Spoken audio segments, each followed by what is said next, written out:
Hello and welcome to the LBLCS Executive League Finals. Today I am joined here by ZZ Chocobo. I'm your host Zelius, and we will be watching Frank's Little Beauty smack down against the Gold Diggers. So how Oh you yeah. feeling? How you feeling today, Chocobo? Uh, you know, I felt better, but I have felt worse. So on that note, I'm completely neutral on the matter. How about yourself? You know what? About the same. Uh, life is about as good as it can be considering the whole pandemic, but that's not what we're here to talk about today. It's Yeah, the true. it's the Executive League Finals. Frank's Little Beauties and Gold Diggers both really showing up their way through the I'm playoffs really here. excited. I'm Real excited excited. too. I'm expecting to see a fiesta, and I would be absolutely content. So you're saying fiesta and not siesta, right? Yeah, like I want a party. Okay, good. I didn't know if you wanted to nap or not. No, no. I would have taken over if you needed me to. Understandably so. If I need to catch a break, which I don't think these teams will make me do, I think I will be at a Dude, constant pace here. But if yeah, I need the nap, I appreciate it. I'll let you know. yeah. I think we're gonna be on our toes. It'd be pretty hard to nap on your toes all night long. So So I don't know so if you've far ever the tried draft that. already halfway through though, with Oh Frank's Little shoot! Beauty so far grabbing Samira, Pantheon, Nunu, and Ori, and Gold Diggers picking up the Amumu, Bard, Lucian, and Nico. Can you believe it? Oh Now we man, will see the last pick from Frank's Little Beauties here. that What this it will that's the be, most exciting pick. it's an Orn. It wasn't that exciting, but Buggle on a tank. I'm sure his team's happy. I like it. So I like it. it looks like it's gonna be Nunu Jungle for Wormley, which is like that's like a staple pick for him. So he's gonna be It feeling good is about that. Again, absolutely. Buggles on a tank. He knows how to play tanks. He's gonna sit there and take it and not complain and guide his team when he's relevant. He is against the Jacks though, so Jack's Yeah, getting to free farm and whack around with an Orn a little bit. And definitely not the worst for the Gold Diggers. And then I feel like Malicious is Frank's like best player, and so him hmm being on like a mellow pick like Oriana, I think is pretty pretty good absolutely. for if you're Gold Diggers, because then he's not on something crazy like a Yone or a Yasuo or an Akali or just like some arbitrary assassin that can just take over the game. With that being Absolutely. said, though, Ori's by no means weak.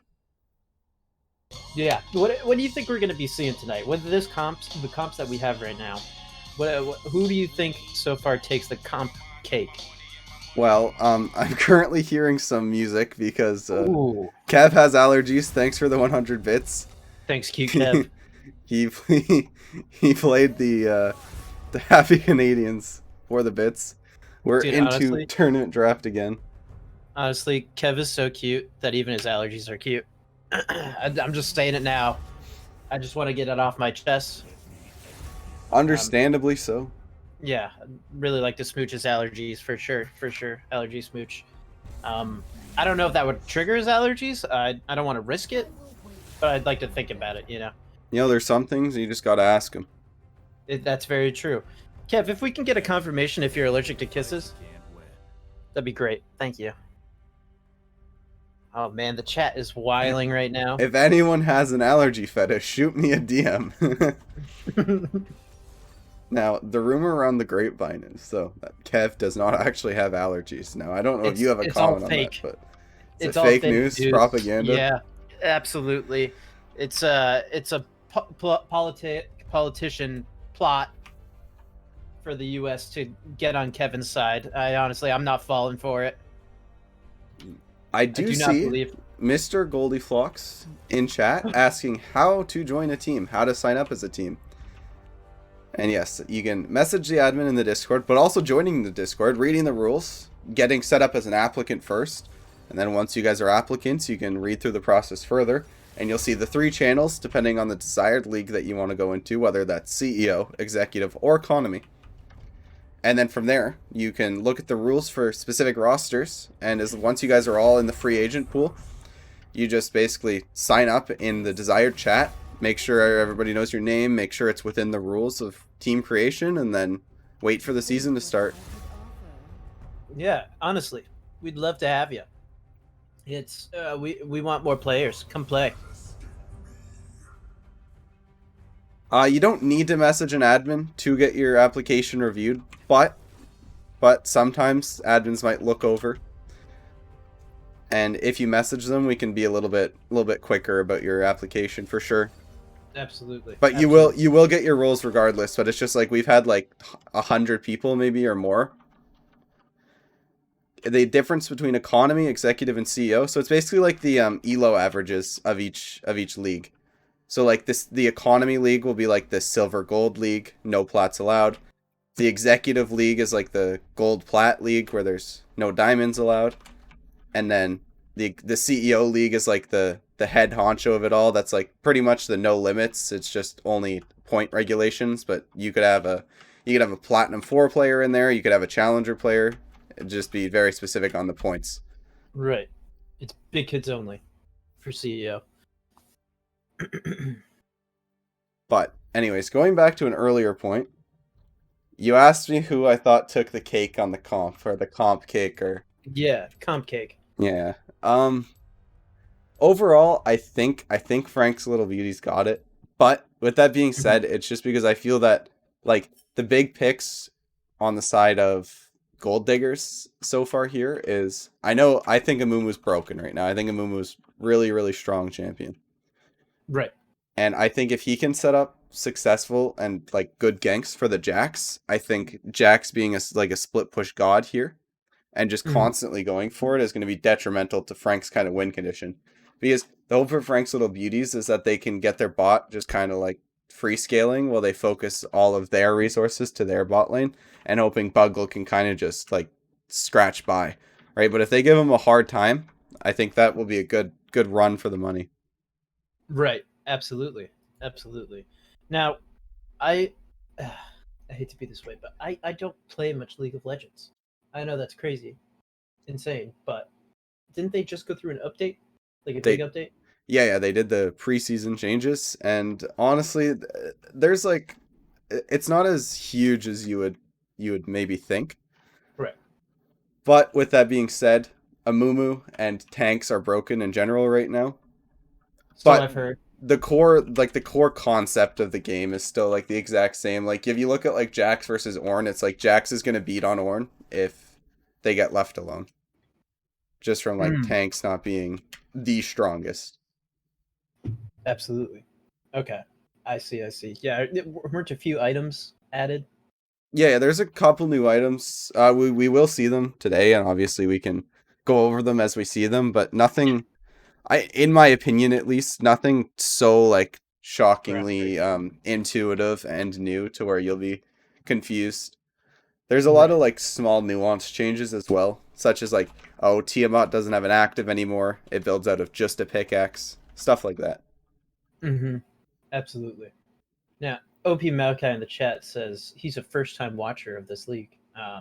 Which of these two teams is considered as the favorite? Well, to answer that, let me put it this way: I'd say Frank's Little Beauties is more the bad boy of the league, and Gold Diggers is also more the bad boy of the league. Uh, if that clears things up for you.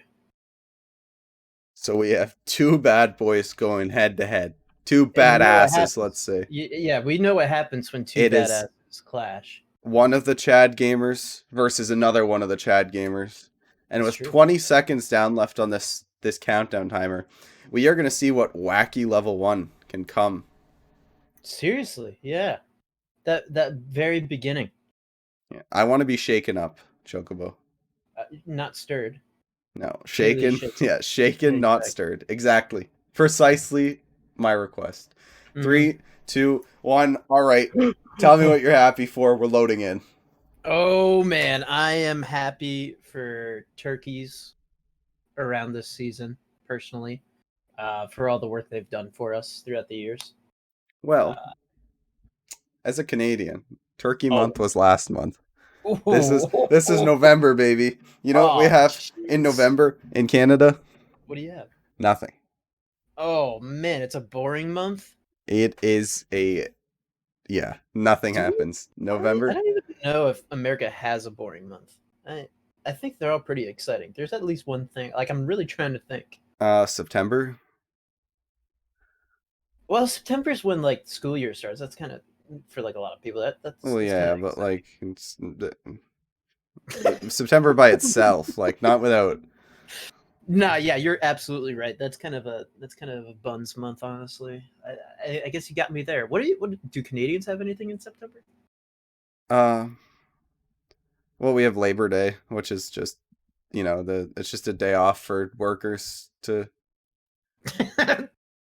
basically August and September in Canada. We have like these arbitrary holidays because the government decided, hey, we should have one stat holiday for every month of the year. There wasn't Hmm. really anything in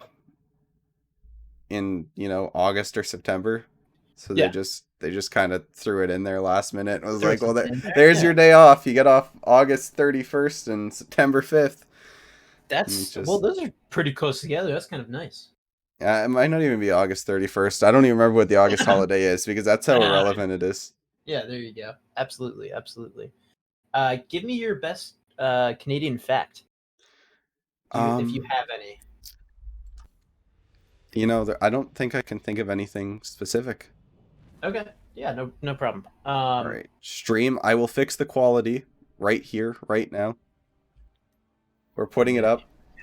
I'll even keep the mini map on the right side because I know you oh, guys don't like it on the left side. thank you. I will put name tags on for all of you guys as well. Summoner names on. Wow. So you really are Sound doing the up. most. Quality high. Loading it through. Objective timers on. Scoreboard on. Time controls off. We're loading in. I want to see a level 1. Somebody invades somebody else. Yeah. Make me scream. Azel should just Please. throw the Amumu Q. I want Samira to be like 09. Oh, could you Show. imagine? Right now, the Gold Diggers, really what they need to do is show that the old champs still got it, right? Because mostly the champs on the side of Frank's Little Beauties are newer. Yeah. Right? Like Absolutely. Lucian, he's been around. Yeah. Amumu, been around. Jax, forever. Bard's like new enough. Mm-hmm. Frank's Little Beauties cheered 100 bits from Kaz has allergies. Hey, thank you, Kevin. Some nice screaming in my ears to get that. I did ask for screaming in my ears, and I guess he gave it to me, so thanks for the bits. Yes, thank you. Thank you so much. Now, where do all proceeds go? Is it Ice Cold Corianders I Fund? believe it is the Ice Cold Coriander Fund. Right. So every bit that you guys donate ensures that a coriander will be kept cold for all the boys in need, boys and gals, excuse me. It's true. For the comps that both teams have, I'm pretty surprised that there was no invade. Mostly just Yeah. like generic clear, but I'm excited to see how it plays out. I really want to see action right off the bat. Oh yeah. Oh yeah. That's what we're all hoping for, honestly. All right, I mean, who do you already. think's gonna get first blood? Call Uh, your first blood. okay, I don't know which team will get first blood, but Mm, I will say which player will get the first kill for their team. okay. Okay, Malicious will get the first kill for his team if Frank's Little Like Beauties gets first blood. The only exception to that is it's possible that Wormley might steal the kill. it totally possible. And for the side of Gold Diggers, Physical will get first blood again Okay. unless Azel steals the kill. I think those are the 2 points of contact. F Mal Dingus is in chat. overrated. Yeah, Mal is overrated. What if I'm just underrating Azurim? Do you think about that one? Jeez. Yeah. My God. It's a little rude, but All right. So far, though, just kind of a Ooh. slugfest. I mean, they're playing the waves well. I don't think Buggle really wants to be pushed this far up, as we're seeing right now from a little bit of the trading. Mm-hmm. Yeah. Physical hopping away, though, doesn't really want Buggle to go on. Even though Azel is topside, they might be looking for the gank. He is making his way up there. Buggle has spotted it out. Amumu on a ward, just going to clear it and then look for the scuttle. But we could have fighting for the scuttle. Although Malicious does have what appears to be a frozen wave. So Azurim and Physical both have prio. It's unlikely that they can contest top scuttle, but it looks like they're getting it for free. Buggle just giving up the wave. And Malicious here going in on Azurim. Will Azurim fall down? Gets very low and almost completing my prophecy. But Buggle TPing back top for whatever reason, just walking down to get some pressure on. And I mean, in the end, Wormley does get the scuttle crab, but Buggle burning his TP, and Jax is probably going to get to hold this because it's going to slow push back to him. Oh yeah, good point. Good point. Oh, someone you don't know. Thanks for the subscription. Lachance licks toes. Yeah. Lachance is the toe licker. I don't know anybody that licks toes better. As well as him. Yeah, Yeah. absolutely. I don't know if as much, but definitely as well. That's for sure. Predicting a mid diffy here, huh?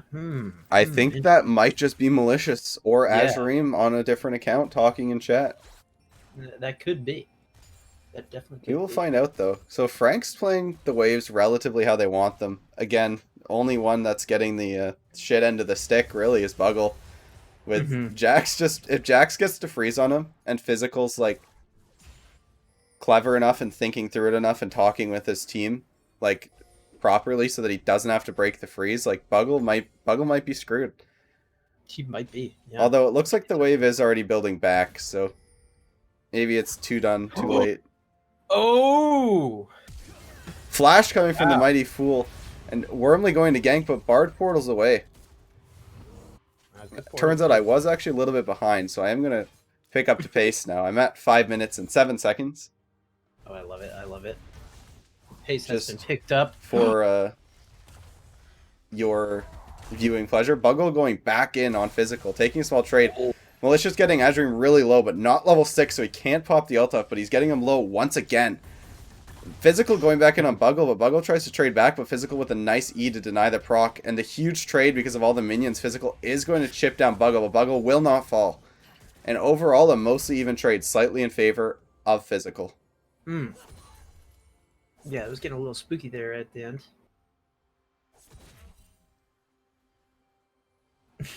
Let's go, Malicious. Your plays are delicious. Absolutely. Already coming out hot. Fresh out the oven. Malding and the Mighty Fool walking past the minions, good pressure, but a little ballsy because they did not know where the jungler is, and as they just found out, he was soloing the dragon. But Physical going in on Buggle, is he going to get the kill? He's not. Buggle trades back last second, and it's still so even. It's whoever gets the next hit off, really, is the one that wins. Honestly. Mighty Fool, Hex flashing forward, not finding it. Buggle with the ult onto Physical, deterring him. And it's just, they're both so low. I could see it going anywhere. Will it be a 1-for-1? Will Physical be able to snap the kill and get away with it? Will Buggle somehow outplay Physical? Will Buggle just recall and then have to walk back to lane? That looks like what's going to happen, but who knows? And the Polar Bear and Kane no Mai getting off a potential freeze if they want it. I mean, there is no dragon, so freezing to just absorb the pressure there wouldn't hurt them. As you can see, Malding has a pretty big CS lead because whenever they push past the halfway point, like, obviously you're scared of a Pantheon. Oh, absolutely. Wormly taking that red buff. Getting big and strong. Big and strong. Ooh, a little gulpy. I like how the LVLCS doesn't realize that all their viewers are me on different accounts. Don't believe me? Watch me post this on my other accounts. Beautiful. Mods, can we get some moderation in the chat, please? Can we get a quick couple bans? Thank you. Yeah, so either way, thanks for joining us tonight, guys. Big games tonight. We're all very excited. Oh, Bard getting out of there. Oh, Wormly following up. Wormly did follow through. I don't think he wanted to because he's just whipping away. But Physical with the TP and going on Forever Malding. Will he fall down? Forever Malding burning the heal. And he is turning, and they're turning on Physical. And it looks like Physical might go down now. Wormly Wing away, but the Physical jumps away, and he dodges the Nunu Q, and he's back with his team now. And it looks like Azurim and Polar Bear walk down, and it's going to be pretty even.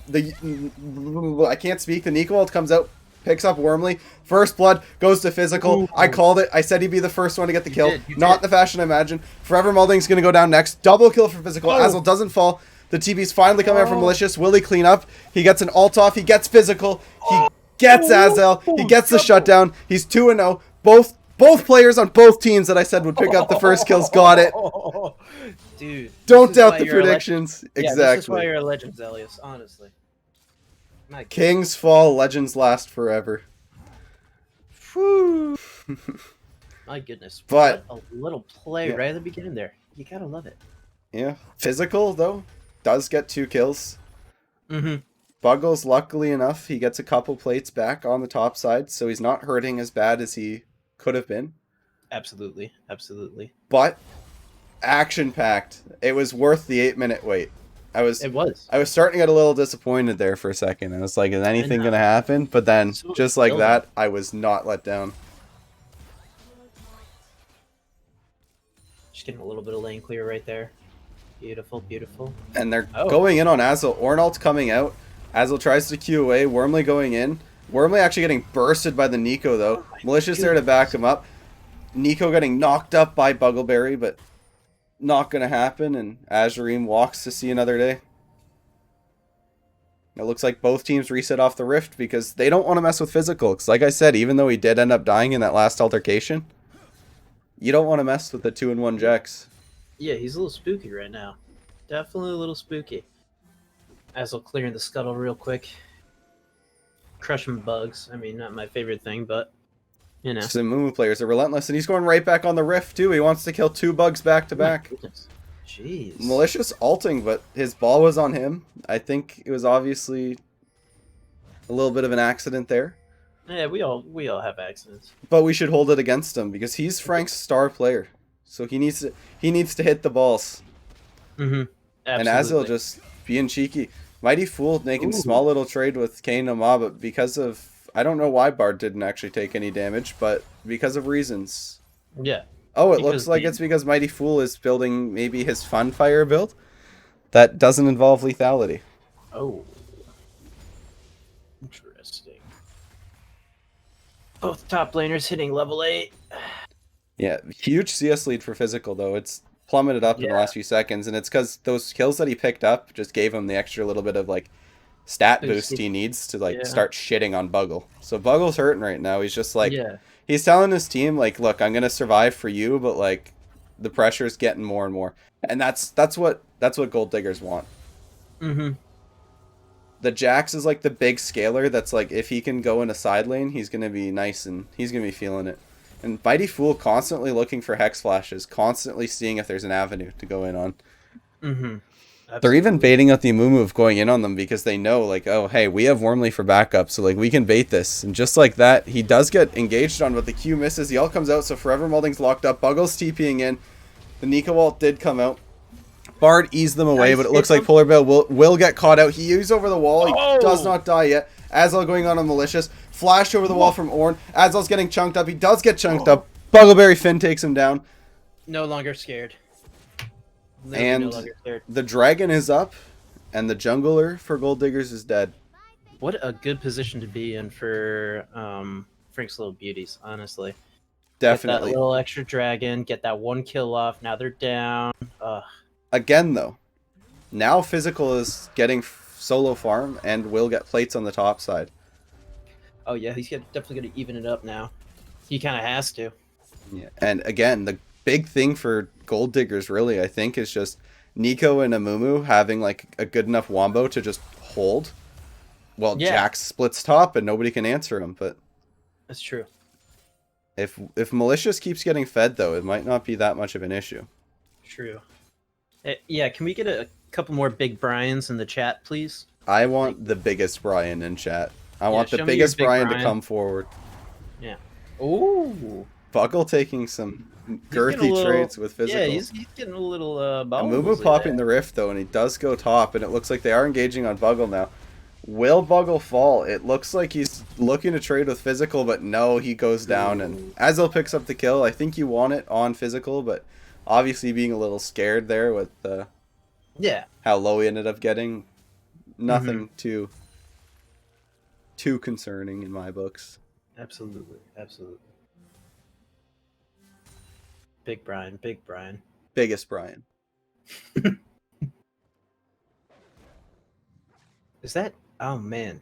That rift's still alive, isn't it? Yeah. Yeah, Wormley's going to take care of it, though. Luckily, it didn't push for a second shot. He should be able to get it, clean it up.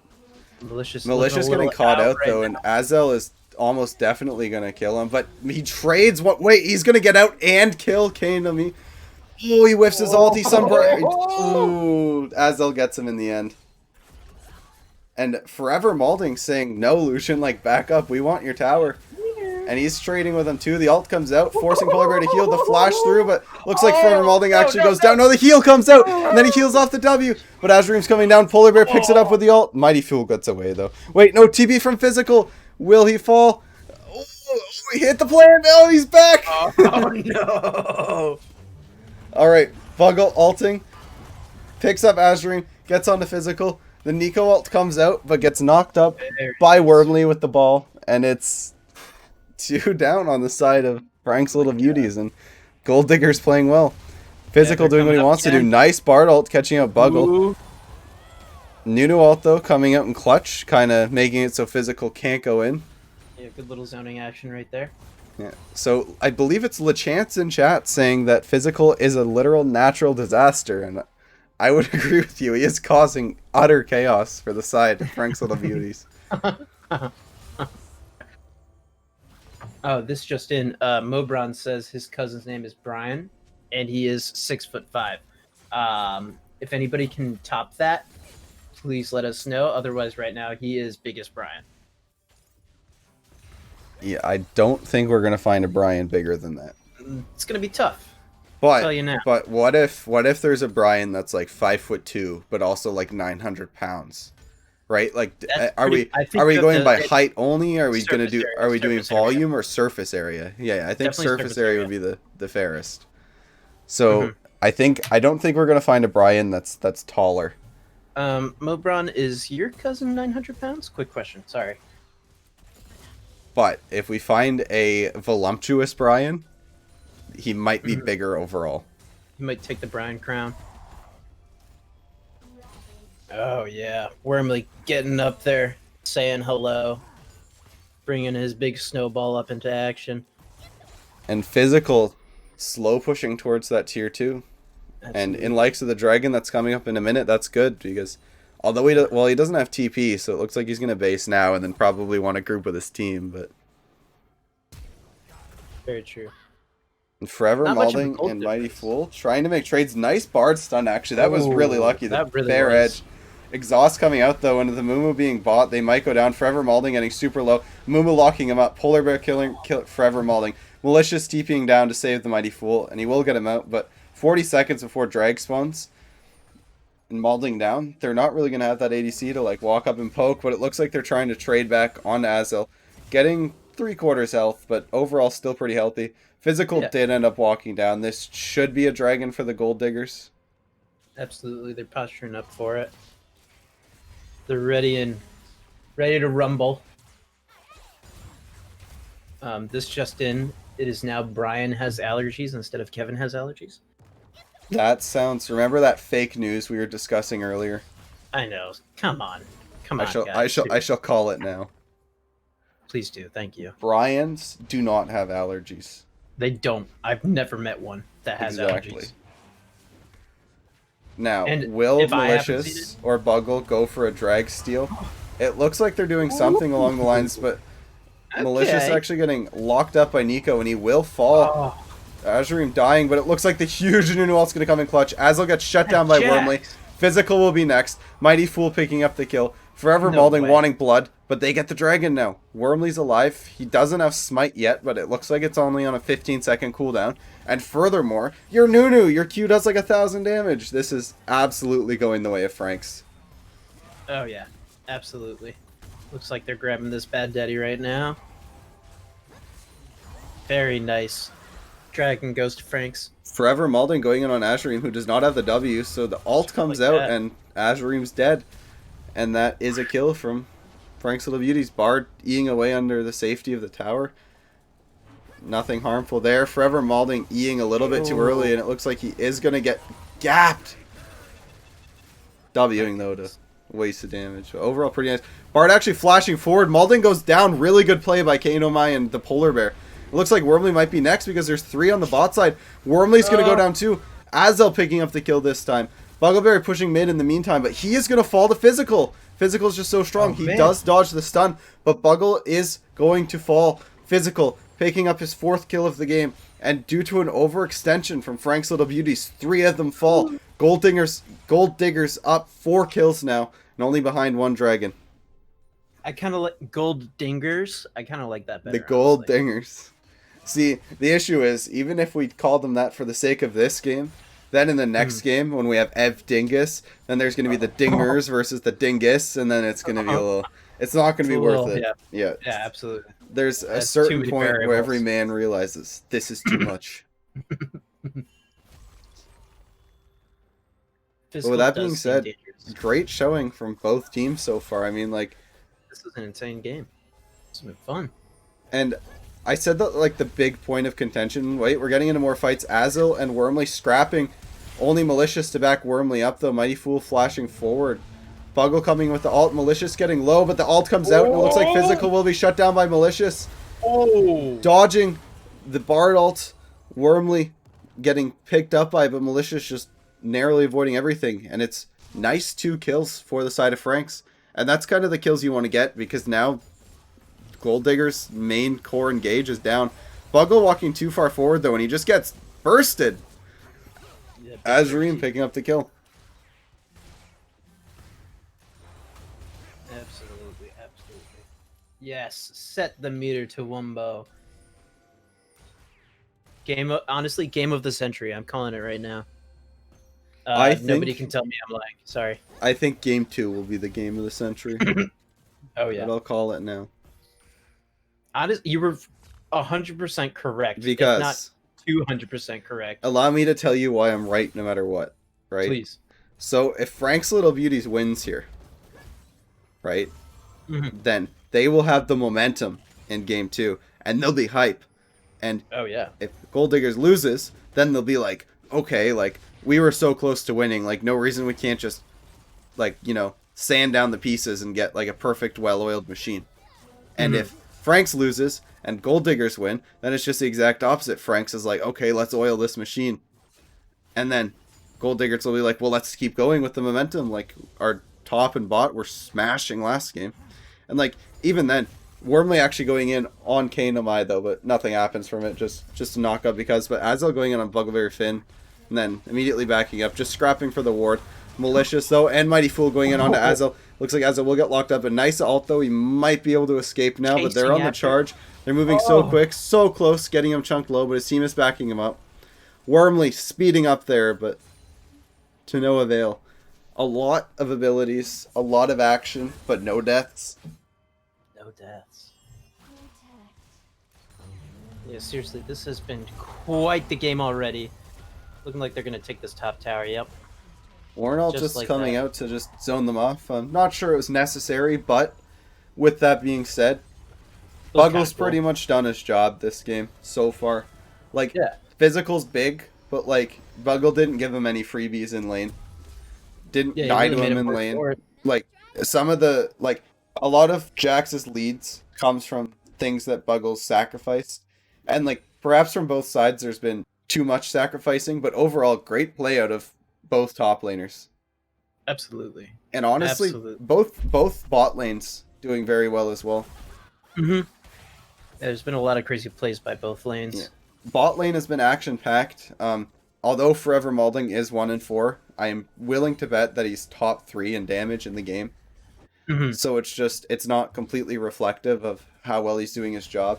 Frank's setting up for the 3rd dragon, though. If they can get that, that's pretty big, because then they can, like, force trade a Baron for a dragon or whatnot. But but if they can get the Wombo off with a Mumu ult and Nico ult, and then, you know, Bard ult could give them the extra time to set that up. Jack's putting Buggle flashing in, though. Azil getting whacked. Nice Bard ult coming in, though. Nico ult flash coming in. Nunu's the only one that gets locked up. Ults coming out everywhere, but nothing really happening to anybody just yet. Malicious ults, but it whiffs. And then Azil and Buggle scrapping it out. Polar Bear picks up the kill on Buggle, and so far it's a 1-0 for the Gold Diggers. They should press forward, but the rest of Frank's is pretty healthy, whereas Azil and Physical are rather low, so I think there's nothing to be scared of.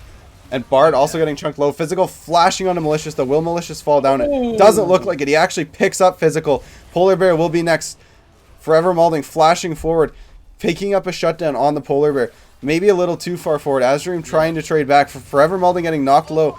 But Malicious will clutch it. Forever Malding just burns down because Kanomai flashes over. Triple kill. Oh my goodness. Oh my goodness. All right. Evening up the kill score right there. This was very, very, very good for Frank's Little Beauties. Yeah, very productive, that's for sure. Because now they can just kind of toy around with the Baron. They can just push the Yeah. waves. And if something at the Baron goes a little fishy and they don't want to take it, they don't have to because they can just play for the dragon in Yeah. 4 minutes. And then once they get soul, then they pressure Baron again, or they just look for avenues to team fight. Again, the strength of Gold Diggers here at this point really is either finding the Wombo and slash or having Jack split push, right? Where the Right. Wombo is more so just getting them low so that they have to make a choice, right? Where it's just like they can't wipe you, get dragon, and then still answer Jack split push. It's like No. you either let Jax take your top inhib and you can kill like a couple of us and get the objective, or Mhm. you can stop Jax from taking your base and we'll get the objective. And physical wanting to scrap with Buggle.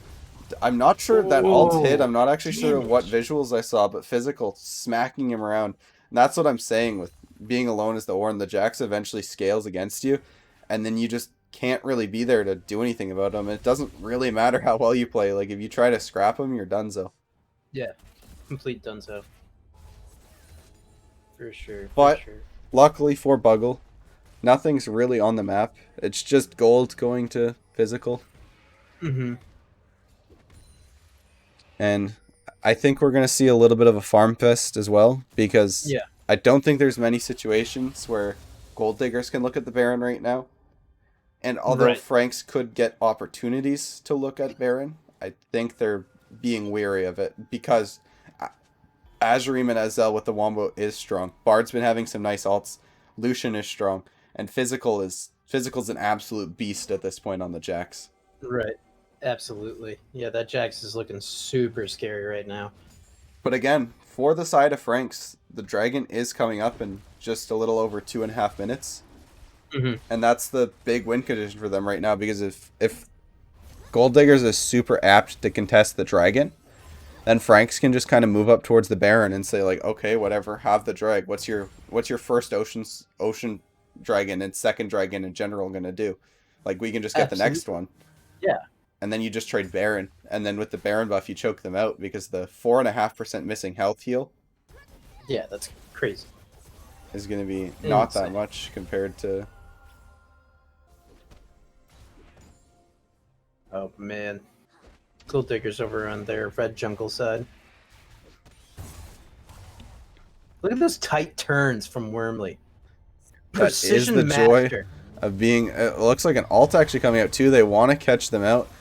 Polar Bear does actually get knocked up, and Nico landing a nice E, kind of dissuading them. Mighty Fool though, kind of getting caught out. Not really. Bard ult coming in though, doesn't hit anybody, and just a little bit of Get in and out deterrence. like that. Yeah. Oh, posturing towards dragon maybe? Yep, clearing up. Oh man. Yeah, and a little bit of a stalemate until that dragon comes up right now. Yeah, Both and teams looking very close to each other. I think neither team really needs or wants to do anything. Again, saying like, oh, Franks can just trade the dragon for the Baron, but it's like Gold Diggers could also just be saying like, well, the Jax is only going to get stronger. Yeah. And like if they can get the dragon, like I feel if Franks gets the dragon, it's pretty hopeless for Gold Diggers. Right. Obviously it could feel equally hopeless for the Gold Diggers if Franks gets Baron and trades for the dragon. But like if they can somehow get like a steal in or like get a pick to where that's just like Franks don't get a choice and the Gold Diggers just get the dragon somehow, then I think they're in a really good spot again. Because the gold is still pretty even. It's 2.5k, which even in pro games is like hardly it's almost negligible as a gold difference. Absolutely. LeChance saying these teams are mechanical bulls that would be really difficult to ride. Absolutely. Totally agree. I think on account that those mechanical bulls would have tax all over them, that's why it would be pretty hard to ride them, honestly. Yeah, Quite this is the bicycle ride. Yes. Coming from Evdingus, who I think we will see in game 2 of Frank's Little Beauties versus Gold Diggers, regardless of result. We just might. Do you think Evdingus rides bikes? I think Evdingus is not able to ride a bike. TP coming out from physical though. action breaking out. Nico looking for the ult, the one shot. Mumu gets his ult down, but Nico ult doesn't really hit anything. Warmly picking up Azil, forever molding, going in. Mortal Shield Bow being procced, Physical being beefy as always, picking him up, There they but go. he will follow as well. And overall, it's the top side of the map traded for just forever molding, so they can no longer contest this dragon. Bard trading with Malicious, doing tons of damage, but not going to stop the outcome of Frank's Little Beauties picking up Ocean Soul. They will now look towards the Baron, or at least near it, get ready for it. Yeah. Don't be surprised when they start doing it, whether they get their resets off now, have another fight, or whatnot. But be prepared. Guys, if we could stop mentioning Ev Dingus's bike riding abilities in the chat, that would be awesome. Thank you. I don't want to make him feel bad. Yeah, pretty crazy plays, though. I mean, that Bard ult, I feel, almost kind of favored Frank's Little Beauties. Kind of gave them the chance to not take as much bursty damage and get on it. Having the soul, especially when you have two tanks and a 2020 ADC who heals for no apparent reason a lot. Yeah. I think it is pretty hard for you to do anything.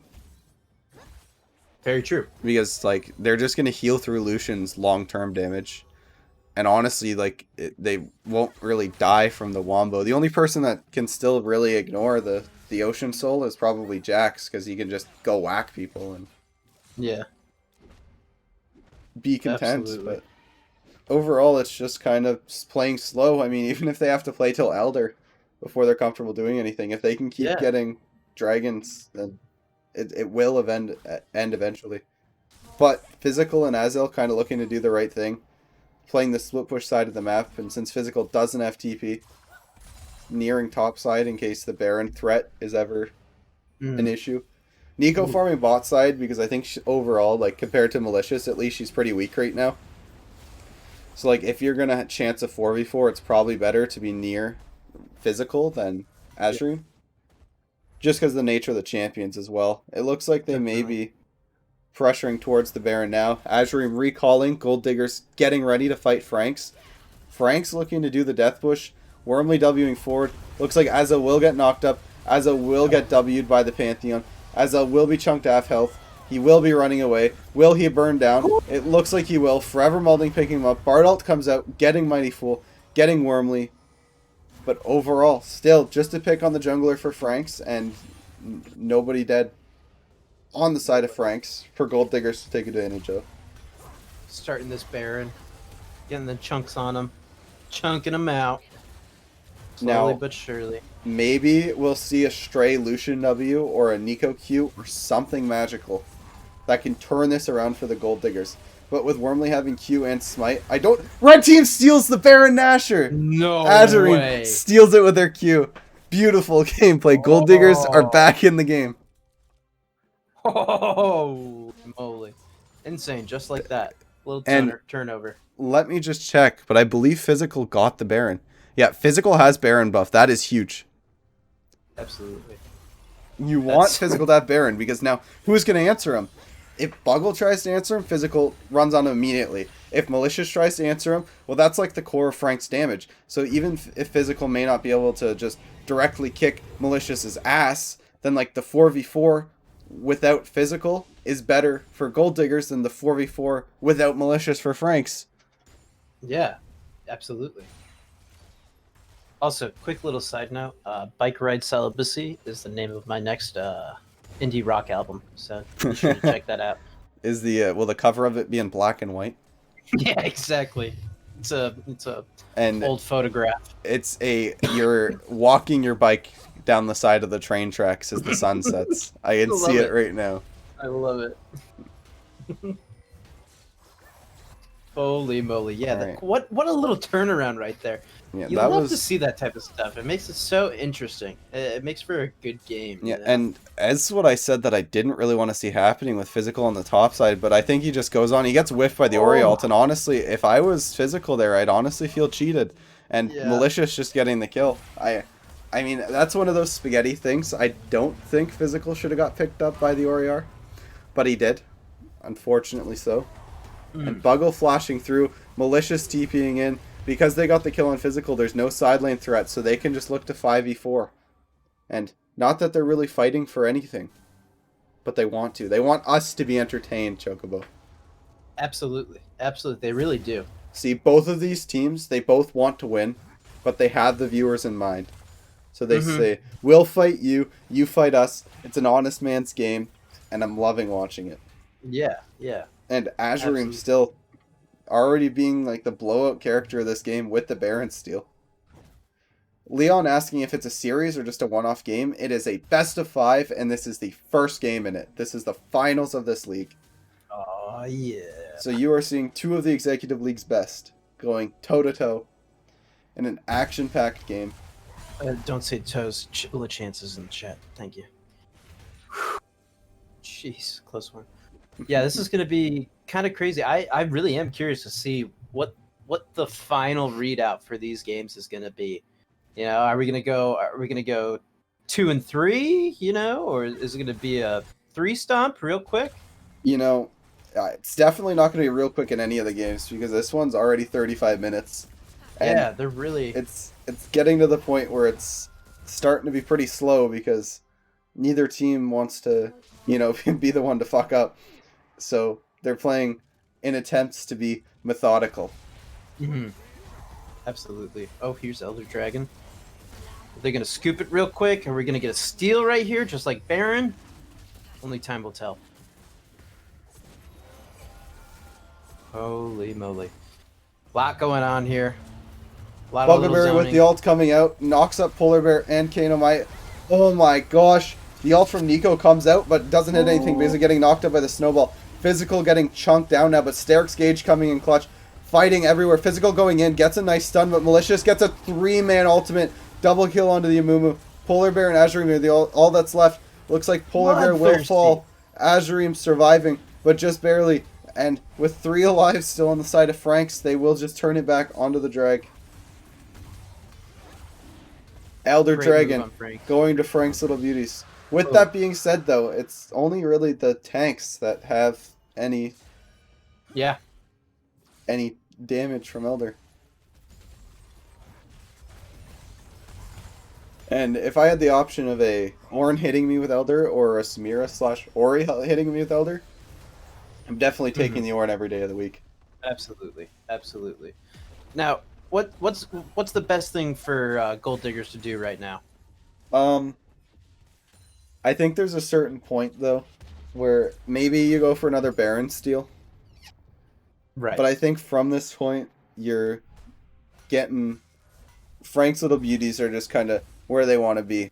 Because just because I'd rather have an Ornn with Elder than a Samira with Elder, I mean that Ornn with Elder is still gonna hurt. It's not gonna be easy to deal with. So I think you slowly start looking towards, well, what do I do next game? Yeah, absolutely. Kind of learning from this. Seeing what worked, what didn't work. Absolutely. Dingus, if you could take the game off the knife's edge, that would be awesome. Thank you. Seems a little dangerous. I think we were talking about safety earlier. Yes. Let's just keep that in mind. And an important thing that should be noted. Yeah. Is just because Frank's is really far ahead at this point, the gold is still only 4K apart. And if somehow the issue is I don't think Gold Diggers will be able to find a pick. Yeah. But if they get a pick, then the death timers will be so long because this game's lasting forever. Right? Yeah. So if they can find a pick, the death timer is going to be like a solid minute, right? And then you have a minute and like 15 seconds to do whatever you want. Absolutely. It gives you so much freedom. All right. You think we're going to get another steal here? No, it looks like they're just looking to scrap, maybe. But Physical on the flank, kind of. Polar Bear very low, though. Azurim low as well, getting one shot. He's saying, look, you stole it last time. I think you might be able to steal it again, but you can if you're dead. Oh, my God. Azel needs to just look for the steal. He's looking, he's on it. Red team steals it again! The Polar Bear gets Baron! And Physical on Malicious. 1,000 gold shutdown going over to Physical. They got Baron again. And it's... they live to see another day. Oh my god. Legendary. Honestly, a big Brian play right there. Real big Brian play. Oh, you love to see it. You love to see it. Wormley getting a little. Oh, okay. Wormley not Okay. getting a little bit Okay. overzealous because apparently they're just gonna trade, and they're saying All right, it doesn't matter all that right. you stole. It doesn't matter that you Yeah. stole Baron. We're just gonna kill you and end the like a game. Baron? And Yeah. after 2 Baron steals with Azurim and the Polar Bear both saying, okay, I'm going to be the MVP, not you, Physical, they finally fall down, but well fought from them. And it looks like it actually isn't over yet because of Insane Bardolt buying some time. Azurim ult comes out, huge shield, gets the E right after. Azurim with the Zanyas, so they still have to tank tower shots. As all inning, it looks like Malicious is TPing in. So Samir much going going in on. and killing up much Azurim and going then Eing away and Malicious getting the ult off and then they get 3 kills again and now it will be the end of the game. But for a That's short that. moment there, it looked hopeful. It did. It looked good.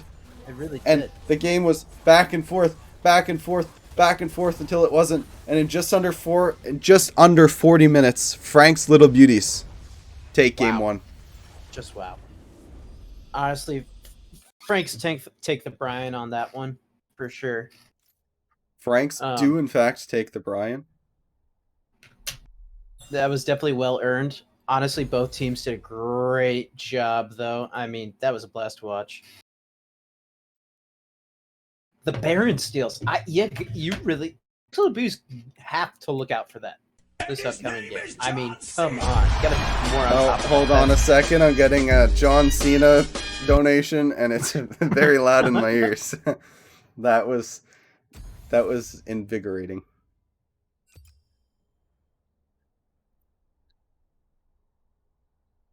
Holy schmoly! But with that being said, beautiful gameplay from both teams.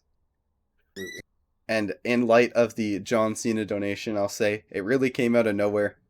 I wasn't expecting 40 minutes of pure back and forth. Now, I know that really was. That really was. I am in need of a coriander, so Yeah, you shall coriander keep it them up. entertained as I step out. Absolutely.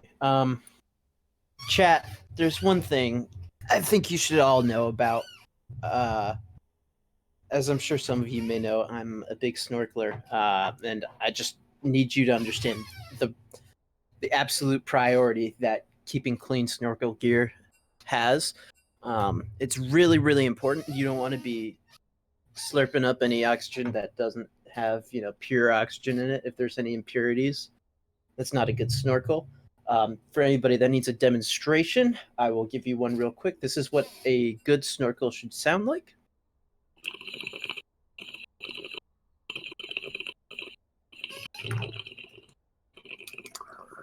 Oh yeah. See, that's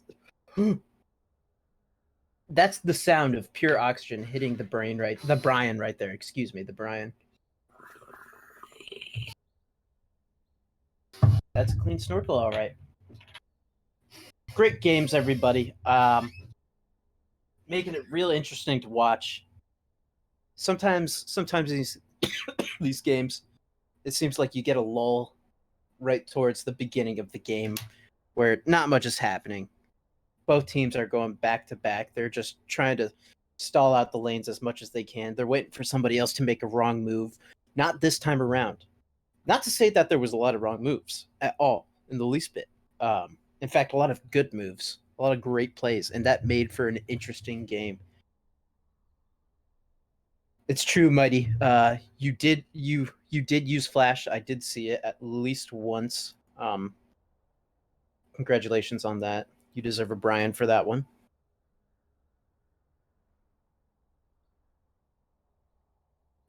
Agreed, Kevin. I would like to hear more of the John Cena in a louder rendition. Thank you. Chat, quick question. I was thinking about this today. If you had a bowl of, we've asked the ice cream question plenty of times, right? But if you had a bowl of plain vanilla ice cream, 2 scoops, just 2 scoops, what would be your go-to topping? Or even you get 3 toppings max. I want you to name those 3 toppings.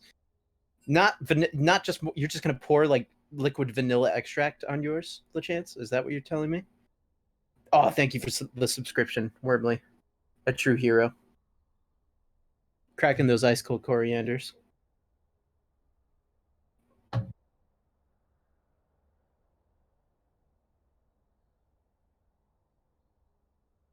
Absolutely. Yeah, that new play. Whew.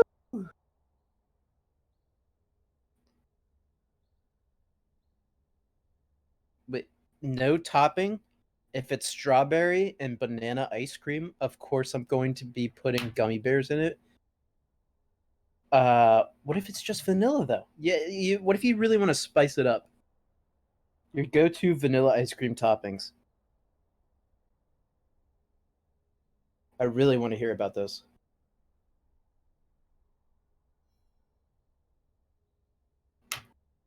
Boy, oh boy, nothing beats a hot and steamy hot dog weenie.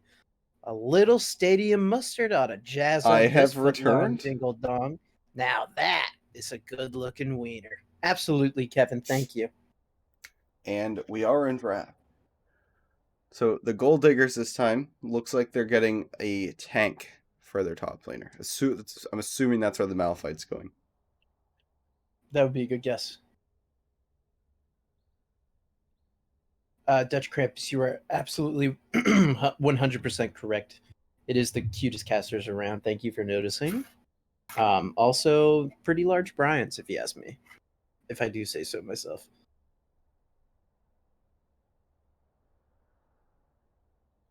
The biggest Bryans in the world available here at the low budget LCS. Yeah, if you want to poke our Bryans a little bit, feel free. Post in the chat. Definitely. Now, an interesting change that I shall note is Ev Please. Dingus is subbing in jungle this game. So Wormley, Oh. who was a big part of last game with the objective control, is out, and Ev Dingus in. Now, what would you say are the main differences between Wormley and Evdingus Well, when it I comes to think gameplay? holistically, I think the big difference is Wormley's good. Oh, yep, that would be it. Okay, no. Jokes aside, though. Wormley's more of like the tanky, objective, like control based player. Like he plays like the Nunu. I believe Yeah. I've seen him play Sejuani and just like stuff along those lines. Whereas Mhm. Ev Dingus, notorious for the Lee Sin, he kind of is more along the lines of like, oh fuck it, like I'm ganking you here because I can. It's not that he thought about it. It's just like, hey, I think we can kill these people.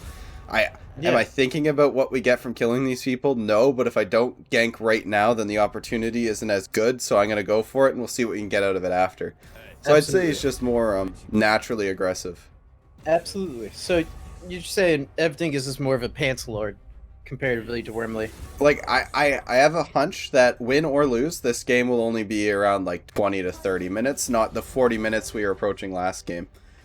Yeah, I'm seeing some learning Like, in this one. if you were comparing them to pro players, I would put Wormley as more of like the X-Smithy kind of jungler back when X-Smithy was good, where it was just like, playing like the supportive tank, getting the laners that are his strongest ahead and playing around with them and whatnot.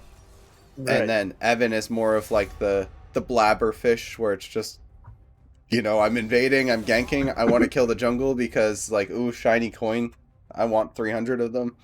Yeah. Kills are worth gold. You want gold, so you try to get as much gold as possible anywhere, no matter what. And that's kind of what Evningus is like. Yeah, Evdingus definitely has money on his Brian for sure. For sure. Another Nico pick. Oh, just kidding. Nico banned. Guess who wasn't looking? What ADCs are even good right now? All of them. Anything that was released after November is pretty good. Mm-hmm. How the heck did a Mumu not get banned? Well, honestly, it's really just Samira's good, Ezreal's good, and Jin's good. I think the other ADCs are pretty bad because of how crit is right now.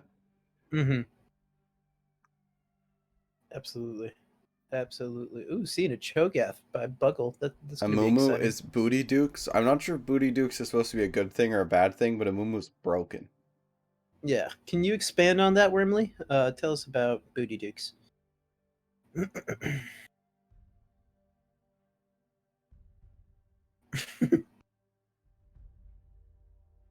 And Moo has a 60% win rate, actually? That does not surprise me. Wow. Yes, Amumu is very strong. Oh my god. It's a little scary. Teeny bit scary. Alright, once again. Oh, Wormley. Well, when you grow out of diaper phase, you use the turlet and Duke out the boot. Well, yeah, I mean, obviously.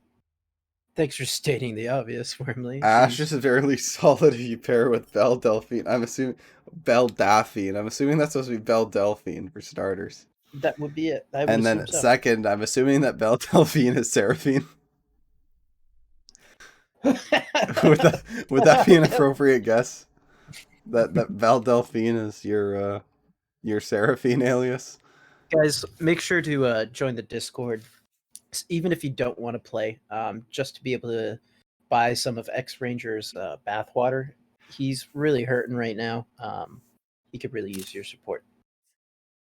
Bell Dolphin, yep. Cogmo plus Lulu is good, absolutely. Absolutely. Now, I asked this in the chat earlier, Zelius, while you were gone. If you had 2 scoops of vanilla ice cream Yeah. and you had 3 toppings of your choice, could be any toppings, what would you put on Okay. your vanilla ice cream? I would put that like. Is there like a price limit? Like, am I assuming somebody's like funding the? If you wanted to put $1 billion bill on your vanilla ice cream and that's what you thought was good, I will No, allow it. okay. I don't mean like that kind. Like, I'm not gonna cheap out like that for sure. Hey, you do you. But You do you. absolutely, I would have like. So I don't know what they have. Do they have President's Choice branded food in America? Now, Do you know? I'm Okay, going to stop you right there. I'm going to stop you right there just because you live in Canada doesn't have a president, do they? no, Why do you have president's choice? because it's I the don't even think we see have president's choice. because of the company. It's not the president of the United States. They're the president of the company. It's his choice, I and he don't know. named That it seems kind of after. It's fake. because he's the CEO, and he's like everything that I like will sell. So if he likes it, then they'll sell it, and then it's the president's choice. It's not I the like that it's line not of the thinking. president of the U.S. It's just the president of the company. If he likes it, then it's his choice. Dude, So when that's a you buy big their Brian food, move. it's like it's technically like an off brand. It's like a home brand. It's not like a name brand either. But they sell this like like this rich dark chocolate fudge in like a in like a Ooh. in a like a glass bottle, Oh, okay. and like Okay. it's very very good. Like I don't know how else to. It's just so good. No, that's Everything fine. about it's fantastic. I kind of know the line you're going Yeah, with. yeah. It's That just like like this it's like fudgy. this nice like thick like liquidy fudge. God, I really want some ice cream now. Oh man. Yeah, I would put that on it, and then maybe like chunks of cookie dough, Ooh. and then Kit Kat, crunched up You Kit know, Kat. you know what I've seen Uh, as of recent in the stores? They It, just have edible cookie dough. You can just buy that. yeah. I mean, all cookie dough is edible. It's just whether you're Yeah. scared of getting worms or not. Well, I mean, I personally I embrace all worms. Well, there you go. Yeah. Where can you buy? Uh, where do they sell that? They sell that at No Frills, I believe. It's No a place in frills. Canada that you can buy. I'm learning so much tonight. Yeah. It's quite literally called No Frills because their branding is just that they're simple and they just sell groceries. Is that yellow Yeah, packaging? I've they're seen that. the Okay. No Frills' brand like that they sell within No Frills. It's called No Name. Like that's their brand. Like you can get No Name chips or like No Name beans and whatever. But like No Name is I like the want company. no Like name beans real yeah, bad. yeah. So like No Name is like the actual like that's the brand. Like you can get No Name ketchup chips, No Name beans, No Name. Oh, that's another thing you guys don't have in America. You don't have ketchup chips. No, that's not true. I literally bought a bag of ketchup chips Oh, really? from Well, this store the you other must day, get but it it. was You the must only get it time I've seen them. imported. Yeah, you That's literally definitely what it got it was. imported. Ketchup That was, chips are the best. If Canada's done one thing right, what about all dressed? Do you like all dressed? I've heard ultras are okay. Is that a Canadian only thing? it is definitely more on the Canadian It's side, that's like for it's sure. like Let me put it imagine this way: our all dressed chips on the bag literally say Canada's favorite style of chip. So that should let you know what we think about.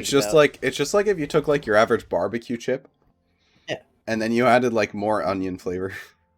I, you're on a little roll there, right there. I like onions a lot, so Mm. But like it's not like a hard onion flavor, it's like the soft flavor of the onion, if that makes sense. soft You know onion how they're flavor. like if you New eat something that soft has onion flavor. if you eat something that has an onion in it, it's like there's like the like that like really that flavor Cooked profile onion. that attacks you, but Cooked then there's onion. that Yeah. like that underlying onion flavor as well. That's what I've always been described as. Yeah, You it's know, the underlying man with flavor big of the Brian, onion mixed with man barbecue with big chips. Brian and soft onion interior. Big Brian has a soft onion. God bless. Anyways, though, standard starts coming out again. No invades. Like, I want to see some action. Like, you have the Pantheon, right? You might as well just try for something level 1. But it Absolutely. looks like they're just trying to be cheeky in lane with Pantheon, Mighty Fool, holding the bush. Buggle on the Cho'Gath, actually. Didn't really comment on draft this much this game. But Yeah, true. I like the Cho'Gath pick. I think Cho'Gath is absurd. And we are getting a Frank's Little Beauties coming out from Kev Has Allergies. This is his third set of 100 bits that he has donated tonight, I believe. Possibly even more. Smoothly. Thank you, Kevin. That's very nice of you. Very, very nice of you. Now, who wins the skin game on this one? Say again, sorry? The skin game. Who has the better skins, would you say? Oh, On a per team basis. let's see. I know, it's going to be kind of tough. Some, you know, I feel like everybody's that's using skins uses the skins that it's just like oh, everybody that plays this champion uses this skin, to where it's like Right. I believe that's Blood Moon Jin, and it's like it's a nice skin, but like my ADC on my team plays it, every other ADC plays that skin. Like, use like one of Jin's like shitty skins or something. Like, Yeah. really make me Absolutely. excited. But all in coming in from Mighty Fool. Ooh. Kano Mai getting burned down. The Ignite comes out. He does have to flash. Heal and exhaust not burned. So not the end of the world. But good job from Mighty Fool. Absolutely. Tostitos are Tastitos. Nice W Ooh. coming out from Forever Malding. Mighty Fool bumping off him after. Azel getting knocked up by the Cho'Gath Q. Buggle does have to burn Flash on the top side. So they could look to gank again, but I mean, getting a Malphite ahead just isn't the same as getting a Jax ahead, right? So mostly just Very content true. probably to farm here. But if Azel gets fed, that's good. Ooh. Malding getting first blood and Evan ganking down bot lane. Forever Malding getting a little bit of poke off. Kano Mai getting to about quarter health. But not falling. And a huge slow pushed wave breaking for physical. So he's going to be able to get a nice recall. Evan zoning, Ev Dingus zoning the Bard off of the wave. And just really letting FLB's bot lane get a plate. Now, is it just me, or does Amumu's feet look bigger with that skin? Well, what I just realized about the skin, and it changes everything entirely, Ev Dingus is using Vancouver Amumu. Whoa. I think that's Vancouver Amumu. Do you think that's a shout out to you, Zoe? I think that might be a shout. I'm not from Vancouver, but I'm Canadian, so I think that must be a shout out to me. Azel ganking topside though. Buggle has no flash. The TP comes up from Malicious, so they are looking to turn it. Looks like they're not going to chase him, but Buggleberry at quarter health. Malicious might want it to fight. He's looking forward. He does not get knocked up by Cho'Gath because Cho'Gath is his teammate, but it looks like Azel and Physical are saying, all right, we'll turn it back, and Malicious also falling low. Both of them will need to recall. Norway Pete saying he's from Vancouver. Congratulations, Pete. What do you call yourself? A Vancouverian? Well, Vancouverite? I find it a little anti-patriotic that Norway Pete is from Vancouver. Yeah, it's a little messed up, honestly. Because you could just be Vancouver Pete. Can we get a quick apology in the chat, Norway Pete? Or a name change, either way. Ooh! Bar getting out of there like a hot potato. So, lightning fast update. Ev Dingus at 8:21 p.m. said, "This skin is for all my Canadian boys," in a Discord channel. Whoa. Shout out. Gotta love it. Great support, F. Dingus. Amumu lost last game, though. That's true. Amumu did lose last game. What if Amumu was a contested pick that lost every game of the series? That would be insane. Just literally a Amumu difference. Every game, we call it, it's the low budget Amumu diff. I love it. Frank's Little Beauty's going on the Infernal Dragon, though. Will they set up a steal? It looks like Azel's gonna go over. He's gonna steal it. He doesn't steal it. Evdingus gets it. And then he goes right on Azel as well, getting locked up by Mighty Fool, and he gets burned down. Malicious picking up the kill. 2-0 to Frank's Little Beauties. Kills where you want them. F. Dingus getting thirsty. Gotta love it. He's definitely been sipping his corianders. Keeping up his nutrition for sure. Absolutely. And Buggle and Physical just slapping each other. The wet noodle fight in the top lane. Azureem building up a good wave, which is what you want to see, but Malicious actually going in on Azureem, getting ulted, which stops Amumu from picking it up. Malicious actually gets solo killed by Azureem in a 2v1, and summoner spells being used across the board. Malicious actually not flashing, though, so overall, not the end of the world, but great plays out of Azureem. Absolutely. Really clutching out the 1v1 there. Really smart to fight, and it was kind of silly of Malicious, actually, to fight in the minion wave, but it was because he was confident that he saw Evdingus coming. Yeah. But then Evdingus kind of whiffed the Q a little bit when he saw the Ori ult, because he got a little disoriented. And another engage coming out onto Kano Ma from Mighty Fool and Forever Malding. Will he burn down? He has one tick left in Mighty Fool, getting a second kill of the game. But, anyways, yes, great play out of Azureem, great play out of Mighty and Forever Malding. So, teams trading back, but I think that mid-jungle can win for Gold Diggers here. Yeah, and absolutely. Also, lightning fast update, but I realize now that the pictures are, in fact, in the wrong spot, which I will fix now.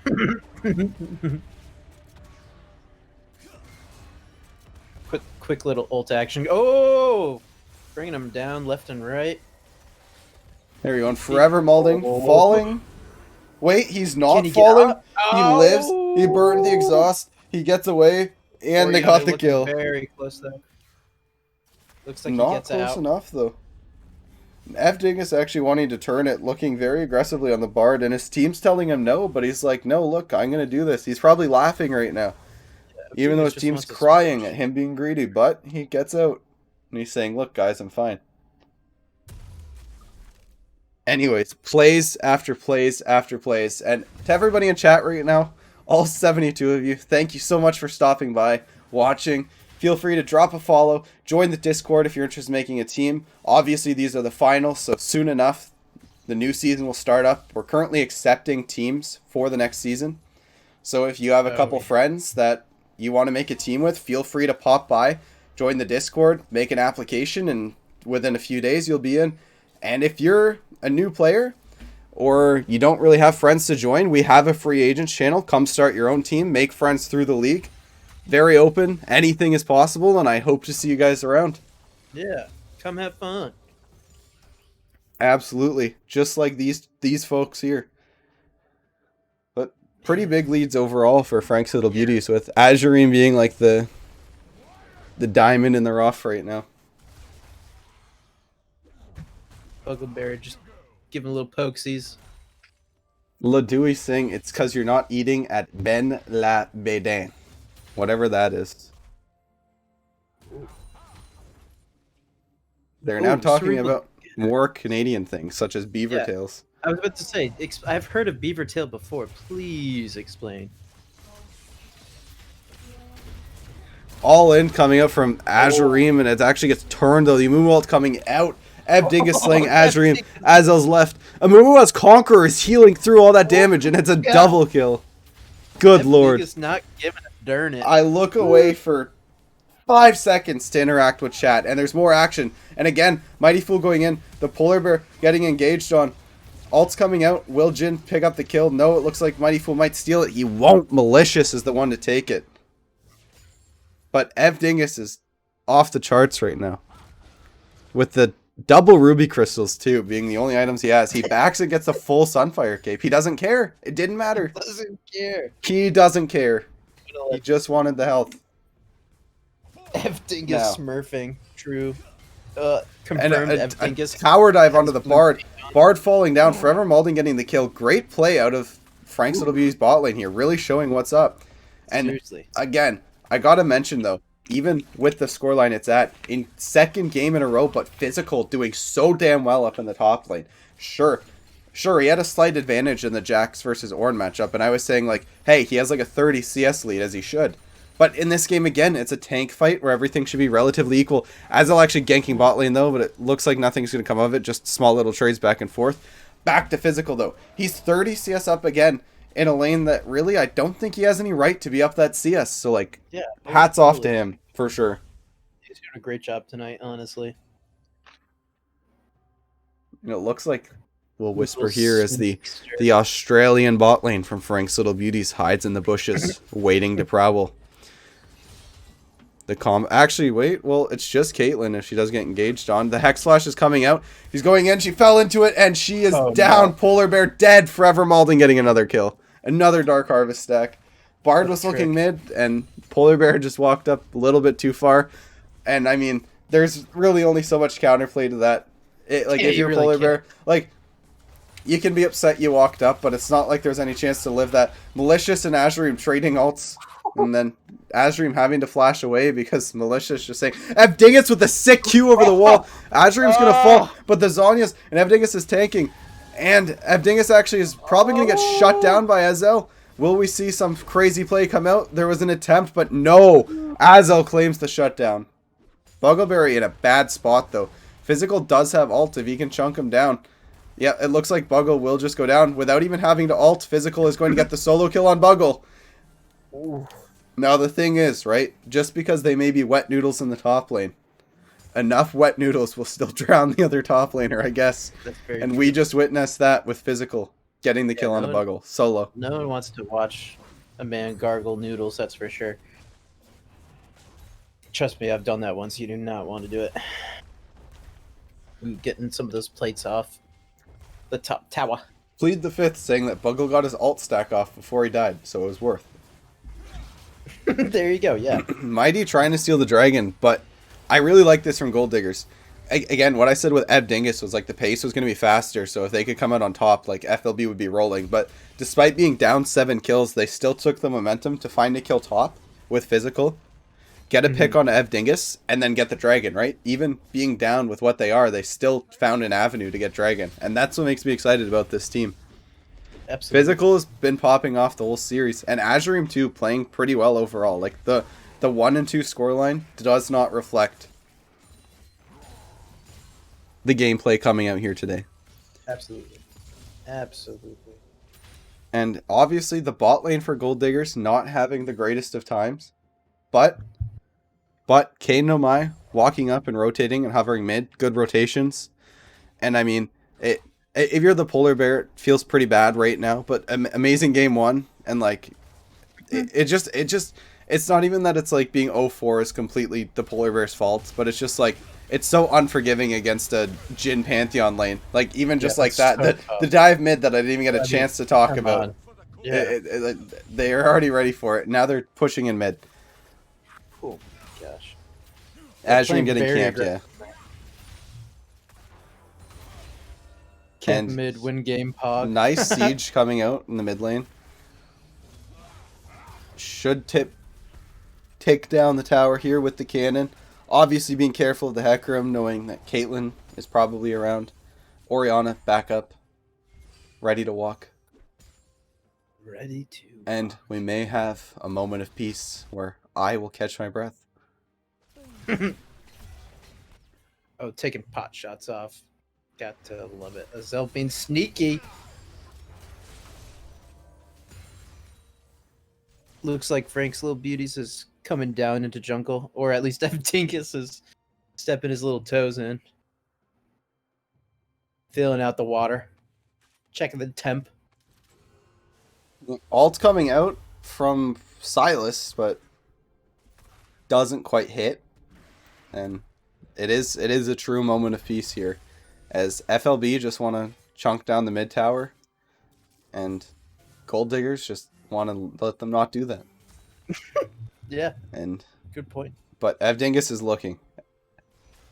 Evdingus is crazy. He's looking and he doesn't care. Mighty Fool actually stepping up a little too far. Hecarim gets ready, but can't quite find the angle. Word on the street is when you look into Evdingus's eyes, they're so crazy that you'll never be the same again. That's why I just always keep my eyes closed whenever interacting with him. Speaking of eyes closed here, Physical not paying attention for half a second, and the Mumu finds his way top. But it looks like because he burned his ult, he just gets away. Half Just health. like that. And really, within like a minute and a little bit, he should have his ult back up. But that does mean they'll probably have to give up Rift with everything going towards it. Absolutely, yeah. Yeah, it looks like this is a Rift take for Frank's Little Beauties. Wondering where they're gonna put it. I think I would look to put it mid. They've already shown, like, Yeah. Gold Diggers have already shown they're not going to give it up for no good cause. So you might as well pop it down and go for it. But, flash Q coming from Evdingus. Jeez, Not, Evdingus. the fast 36 coming out after. Not exactly what I expect. Buggle actually TPing bot with Malicious because the wave's huge. And popping Rift. The thing is, though, Bard can just ult the tower, and the Rift charge will get wasted. But it looks like because of Rift pathing, it didn't matter, and the tower goes down anyways. Frank's Little Beauties could not be luckier right now. Mighty Fool ulting down. They get to kill Azel. Buggle does not fall. Malicious picking up the Orianna. They still have the Rift. They have so many people. They're also pushing mid, Malding and Evdingus. So they have 3 bot with Rift, and there's still people mid. Physical is top. He did not have TP. It got canceled or something. Mighty Fool flashing forward. Malicious also going for it. Doesn't get it. But they're going to take the Rift all the way to the inhib. They're going to get the bot inhib. And then they can just look mid. Death timers. Yeah. Oh and my goodness. Polar Bear low too. They can't just do this. Rift Herald. Oh, they won't get the inhib though. That's We're not pathing as on good Bubble. as their hope. They have to be careful though. Physical has ult, but a nice ult from Evdingus. My Polar Bear gets knocked up. Physical looks like he will be next. Physical's ult does come out. Malicious gets shut down by the Malphite. Evdingus is still going. He does fall down. Jin ult's coming. Azrim gets tapped by the Jin ult and then knocked up by Buggleberry. Forever Malding snipes the Hecarim, and it looks like they can go back on the inhib. Malding still pushing mid this whole time. Action everywhere. Every time somebody gets alive again, somebody else dies. God. And Timers all when over the Malicious place. is back up in 15, he has TP again, but I think they should just back Play it off. safe. Yeah, absolutely. Oh, good job, Mighty. Close one from Mighty, definitely. Ooh, full no name in the chat. Great to see you. Jin has to be sitting on a stack. Jin is sitting on 3,200 gold. Oh god. Oh man, that's a spicy gin right there.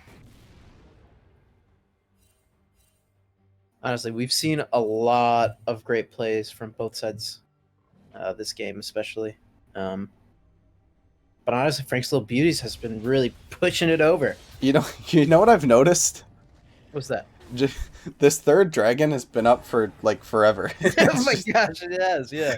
Just Yeah, what's neither of going the on with teams, that? neither of the teams give a shit. No, kills only. What's this game without a KDA? Looks like they're going to be going for it, yeah. Taking the drag, easy peasy mode. Finally, they have decided that it is worth the time. They were listening 3 minutes in the future. God bless. Man, they really just know how to run in and gun in, honestly. Frank's Little Beauties is just on a roll right now. Yeah, definitely, especially with this Baron spawning. Cho'Gath doesn't have ult actually, but I mean, Evdingus missing a smite. It happens every time, but maybe they'll get a pick first. You know what? Maybe they're just avoiding the Baron altogether though because of what happened last game. That could be true, honestly. Because if I was on Frank's Little Beauties, I'd be like, all right, apparently Azurim can smite better than I can. Polar Bear can snipe better than I can. And I mean, hell, Azel hasn't even been alive to get into the pit to see if if he has the opportunity to out mechanic. A nice ult from Malicious though, getting Polar Polar Bear having such a rough game. Evdingus getting knocked low, but the stopwatch comes out, and it's not actually a stopwatch, but a bar ult that saved his life. And then he goes instantly in and gets out, heals, and Forever Malding with just such ebb and flow. Holy moly. And this may be the game here. Kane no Mai did sell their items. They are currently sitting on 3 Kindle Gems. No. Okay, it looks like they've refunded back to what they had. Or no, they bought random items, possibly, it looks like. So I think they acknowledge that the game may be done. Could be. This could be it. Evdingus looking on Evdingus. Will they be able to hold? Physical still looking to hold. Evdingus might get sniped. No, he won't. Buggleberry, though, looks like he will go down. Taking one for the team. Azel claims the shutdown. Azel getting instantly shut down. Malicious stealing the ult, picking up 3 on the back half of that. Going back in, Evdingus with no mana. Mighty Fool going in. One-shotting Azure in the long run. And now it's definitely the game. With everybody except Kane no Mai on the side of Gold Diggers dead. Now the item sells all comes out. Trying their best. Gold Diggers. Great game 1. Get tossed around a little bit in game 2. But Frank's Little Beauties going up 2-0 in the LBLCS Executive Finals. Beautiful. Absolutely beautiful. Now, before we move on, let's just take a quick look at the damage charts. Please. So, from the graphs, you can see Azurim in physical and Hecarim, which I believe his name is, let me check. Oh, it was Azel, sorry. Azel, Azurim, and physical. All with around the same amount of damage. But if you look on Frank's, Forever Malding and Malicious, just topping it off, both around 13k, plus or minus 500 damage for each. Just really sending it over the edge for Frank's Little Beauties. Seriously. And the proactivity from Evdingus there was exactly what I said with the whole, if it's Evdingus in, like, this game's going to be like 20 minutes for either team, because it's either everything that Evdingus does works out well, like it did. Like, if you watched it, right, and you watch Evdingus play again, and it's like, well, if any of those things go wrong, then the rest of them probably go wrong. Absolutely. Absolutely. But physical, again, his second game in a row, where despite not coming out on top of the game, just absolutely tossing Frank's Little Beauties around. Yeah, seriously. And lights of hope from the entire side of Gold Diggers, right? Obviously, they put all their resources against bots, so it's not fair to the Polar Bear or Kane no Mai really to say anything about what's going on. It happens, right? Like, if they're putting all their resources to you and you're just not really getting resources or getting lucky anywhere else on the map, like, it's understandable. Yeah.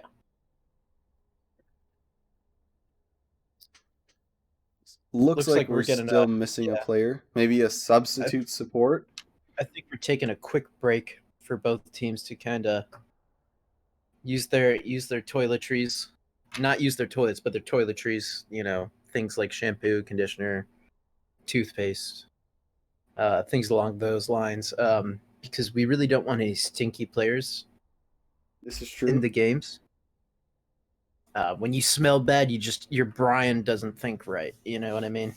Absolutely. Something I was taught at a young age. Welcome, Bonde Kai. Great to see you. Welcome to the LPLCS, where our goal is a low budget and our reality is also a low budget.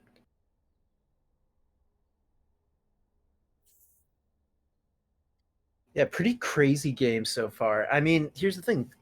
Gold Diggers are not out yet. You know? There's still the possibility of 3 more games. Easy peasy, I might say. I don't believe a reverse sweep has happened before in the low budget LCS. I could be wrong. I don't believe that there's ever been one. But that means that it's more likely that they'll reverse sweep than they won't, because a reverse sweep's bound to happen eventually, right? No Absolutely. League goes forever without a reverse sweep. Yeah. It's not going to not happen. That's for sure. There's always the possibility. Yeah, exactly. Capricious of V. we do have a budget, but let me just put it this way: it's not counted in dollars; it's counted in cents. Yeah, because 7,000 cents sounds way better than $70. Yeah, absolutely. Wait, we have $70. Are you serious? Fun fact. Canada does no longer have pennies. Yeah, what's the do you? But you still have pennies in circulation, right? Nope. So you just is it just 5-cent increvals? Yep. Increvals. What am I saying? If Intervals. if for whatever reason you have a penny, Yeah. right? You throw it. And you like okay, say your bill and like you can still be charged a cent in the case of debit. Right. But like if you're paying with cash and something comes to like $19.83, it'll just be $19.85. If So they round up. if it no it's if it's 3 cents or 4 cents, they'll round to the 5 cent, and if it's 2 cent or 1 cent, they'll round down. Wow. Oh my Yeah. goodness. It's kind of crazy. That's a good Canada fact right there. There you go. If your thing comes to like $19.81, and for whatever reason you have a penny, like the store will accept it. Mhm. But what they do is they're not allowed to redistribute it. They can't give you a penny as change. They just have to take it to the bank. And then basically they take it to the bank and the bank melts it down. That's so great. So I love it. And this happened in like 2014, so pennies are mostly yeah. out of circulation now. That's insane. Yeah, definitely interesting. That must Set be crazy being the for first pick out of Frank's Little Beauties, and relatively the same bands, except we are seeing done in a way. Gold Digger's switching up the bands though. They don't want to see the Kale because they don't want Malicious to just free scale on it. Kale's broken right now. And they got rid of the Amumu because they're like, look, Ev Dingus is again kind of just rolled us around. I don't want to see it. Like, it doesn't matter that he was coin flippy with it. I don't want to be near it. I don't want to risk it. Like, let's go with something else. And then also getting away with Mighty Fool's Pantheon saying, like, hey, he's been showing up with this pick, so, like, let's throw him on something else, and maybe it won't be the same fate. Also picking up a Sona, which I would imagine is going to support. I'd say one of my favorite supports. Also completely understandable now why they're banning the Pantheon, though, because I'm pretty sure at level 1, Pantheon's W with Press the Attack and Ignite would kill a Sona. Yeah, absolutely. I don't even think the ADC would have to engage with them. I think just Pantheon level 1 alone with Press the Attack, Sona's dead. Oh god, so true. Absolutely an understandable ban. A little Amumu ban right there too.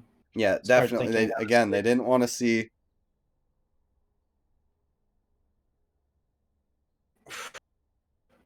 Sona squishy, Sona go boom for sure, Ryan.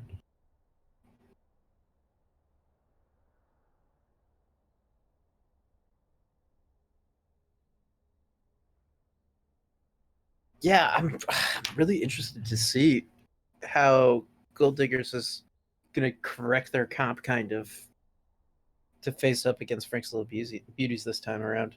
I mean, I can only imagine. Definitely already it looks like they're going for a bit more like scrap. Yeah. Scrappy Doo. Yeah, like with the Mordekaiser just kind of, that way, like, if Ev Dingus goes topside, well, Physical can now just alt Buggleberry. And then it's like, oh, you want your jungler to help you? Like, no, we're in a 1v1 again. Like, nice try. And then Jarvan, he's really good at ganking. He can level 2 a lane, try to get them ahead early. The Vayne coming out. The bot lane for Gold Digger is really just saying, like, look, we want to scale. Yeah, holy crap. That's actually a scary little bot lane.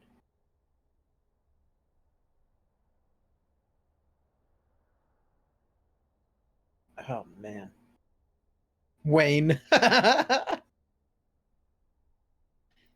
wish there was a champion just called Wayne. Actually, such a good champ. What would his abilities be? What do you think his passive would entail? It's just a man in like business casual. I think. Oh no! You know what Wayne's passive would be? What? His passive would be Wayne the Time Winder, and his passive is for every 60 seconds a minute goes by in game. I can see it now. I wish, Wayne and Brian need to be champs now. Come on, Riot, get on that. Actually, that's where all proceeds to the stream are going. They're going straight to Riot Games to help fund the new character creation of Wayne and Brian. I will wait for you to be better. Damn, already I'm seeing people in the Discord posting the free agent recruitments, so Keep it up, guys. Seriously. Come play. Come play with us. It's my best exactly. Annie impression. Oh, wait, is it Beautiful. come play with me? Who cares? I mean, Ezreal. As Wheel. As God Weasel. bless. Speaking of Ezreal, though, the polar bear, I believe, is an Ezreal main, which is why it's been taken away from him every game. And hopefully they can get a win here, Gold Diggers, and then maybe Franks will leave up the Ezreal open for game 4. And then right there, if they can win this game out and then get Ezreal game 4, that'll be an auto win. And then we could see game 5 and we could play Silver Scrapes. My God. Comeback of the century. Yes. I want to see it. I know. This is getting hype. My genius will be understood eventually. Now, how are we looking on the comp this time around, Zelius? I think Franks are lightening up a little bit because they're up 2-0. Yeah. So they're picking. I don't foresee them picking Yone or Elise if this is game 1, right? Like, I don't think that's an avenue for them ever. Right. Like, I feel like stuff like that is coming out because it's like, hey, we're up 2-0, we're really riding the momentum. Maybe Gold Diggers are a little bit tilted, or like maybe from the 2 games that Malicious has played, he's like, I think I could do a really good Yone into Ashream, where it's like, you wouldn't obviously just, that wouldn't be like your Hail Mary opening the gates with Yone. But because they're up 2-0 and it's just like, the pressure's off them a little bit to do what they wish and whatnot, they're Right. bringing it out.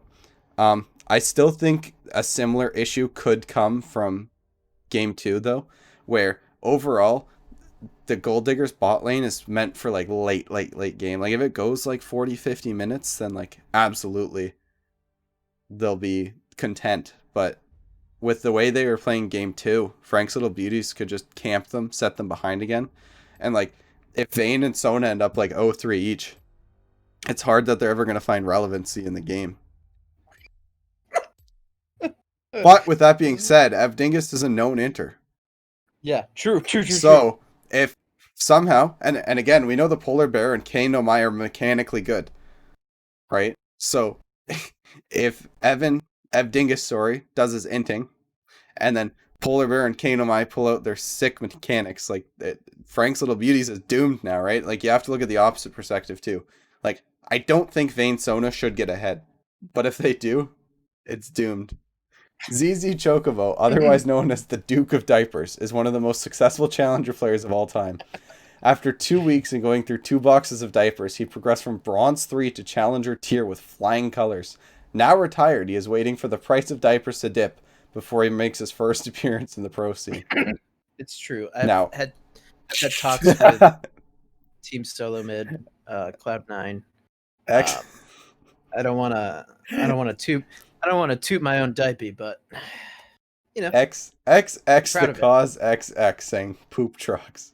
Meldrum112 subscribing with Prime Gaming. Thank you so much for the subscription. We appreciate it. You just took our very low budget to slightly higher, very low budget, and we appreciate you for that. Your proceeds will go towards a good cause. Seriously, they really will. Now, okay, I wanted to mention something. We were talking about native foods from Canada, right? Yes, maple syrup. I'm from a little state called Connecticut in the United States of America. Connecticut. And yeah, anytime that a food is mentioned, every state has their one food. And for some gosh darn reason, Connecticut's food is always clam pizza. I'm going to be honest with you. I've never had a clam pizza in my life, and I have no interest in it. I don't understand how that could be good. I seriously do think clams are not meant to be eaten, just stared at. And I truly mean that. I don't understand. Yeah, Well, see, I I like think I'm gonna puke my pants, says Wormley. I I'm like sorry, I won't even say any more I about like clam pizza. clams. I don't know about clams on pizza.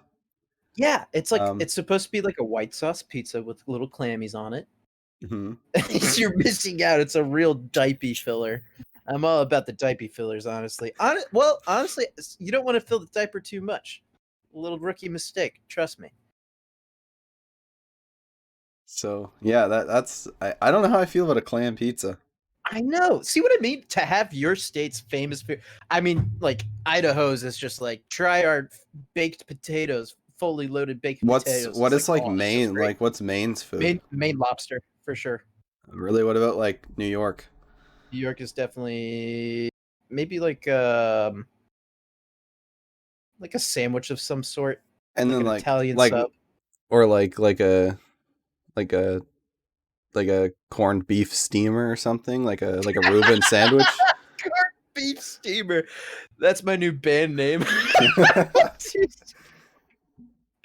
You know, Oh like a god. nice a Can I get a corned beef steamer? yeah, what the hell Please. all right. So it is Frank's Little Beauties going up 2-0. So I will Oh yeah. fix that appropriately. Okay, Think no. we're gonna get an invade on this one? I can foresee an invade if my game decides that it wants to load the players of the game. Steamed corned beef. Oh yeah. Where's the corn and corned beef come from? Do you insert it into the beef before cooking or after? These Well, are questions that keep me up. I'm like 90% sure it's before. Yeah, honestly, I would hope so, because corn insertion afterwards would be real tough. All right, we have a pause right away.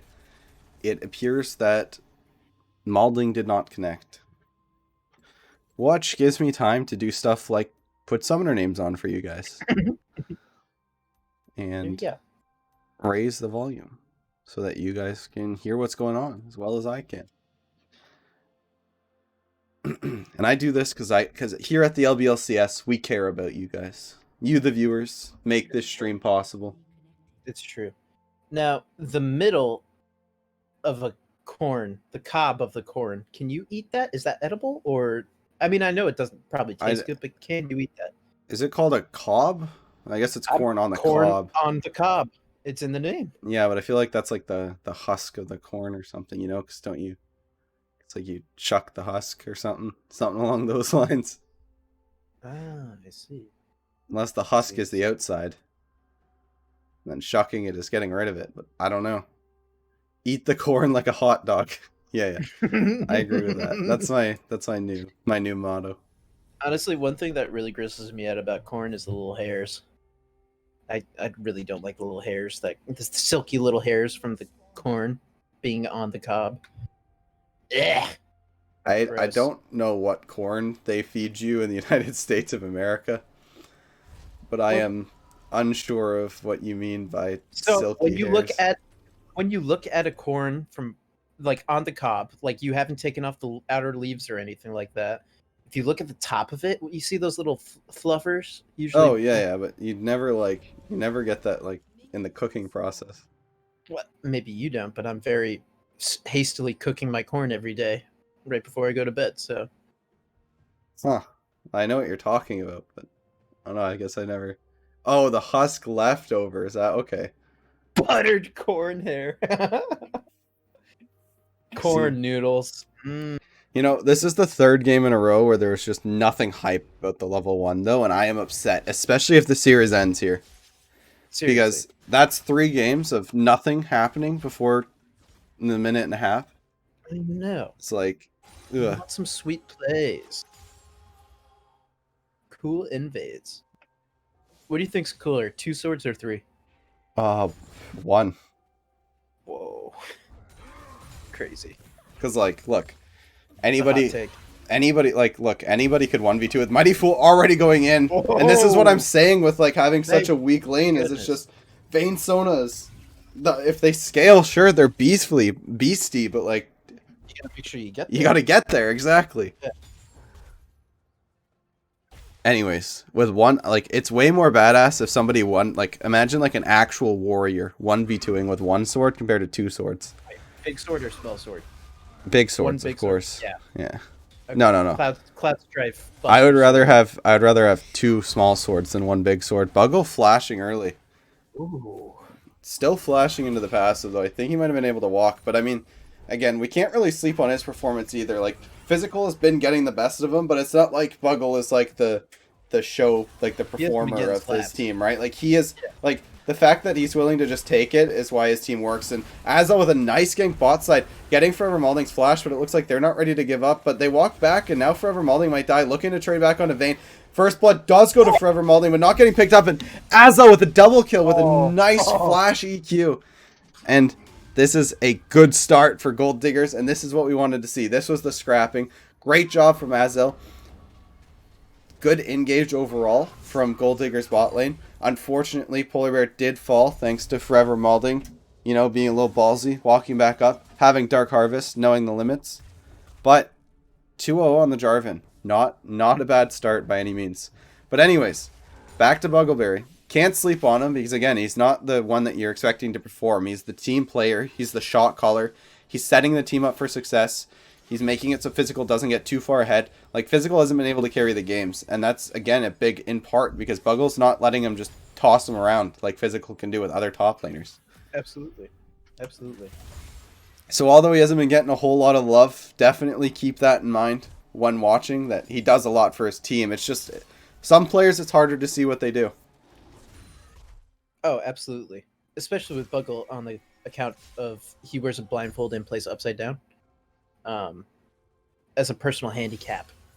Just so he doesn't, you know, murder both teams without even trying. Physical coming up. Be a little sneakster. Azo getting ready to gank too. He gets pulled back. He gets knocked up. Buggle will go down. He has no flash. And Physical getting a kill. So maybe this game will be a different turn of events. Maybe this isn't the game where Buggle stops the Physical pain train from running down. Mighty Fool Hex flashing in the bush, but it's warded, so he's not surprising anybody. Running towards the Vayne, though. Forever Malding gets the slow, but it looks like we're actually going to mid lane because Azream getting all in. Whew. Holy schmoly. Yeah, this is starting to look like a scarier game for Frank's Little Beauties, which is a great thing for Gold Diggers. They're kind of already putting on the pressure, showing what's what. Game 5 coming, let's go. Absolutely.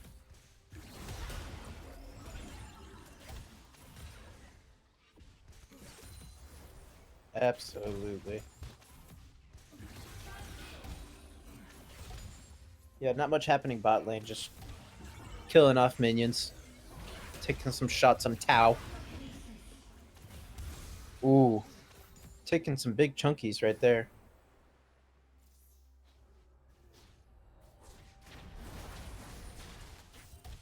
Thank you. Let's see. I was the 70th viewer leaving again, so y'all can be at 69. Thank you for respecting the holy number.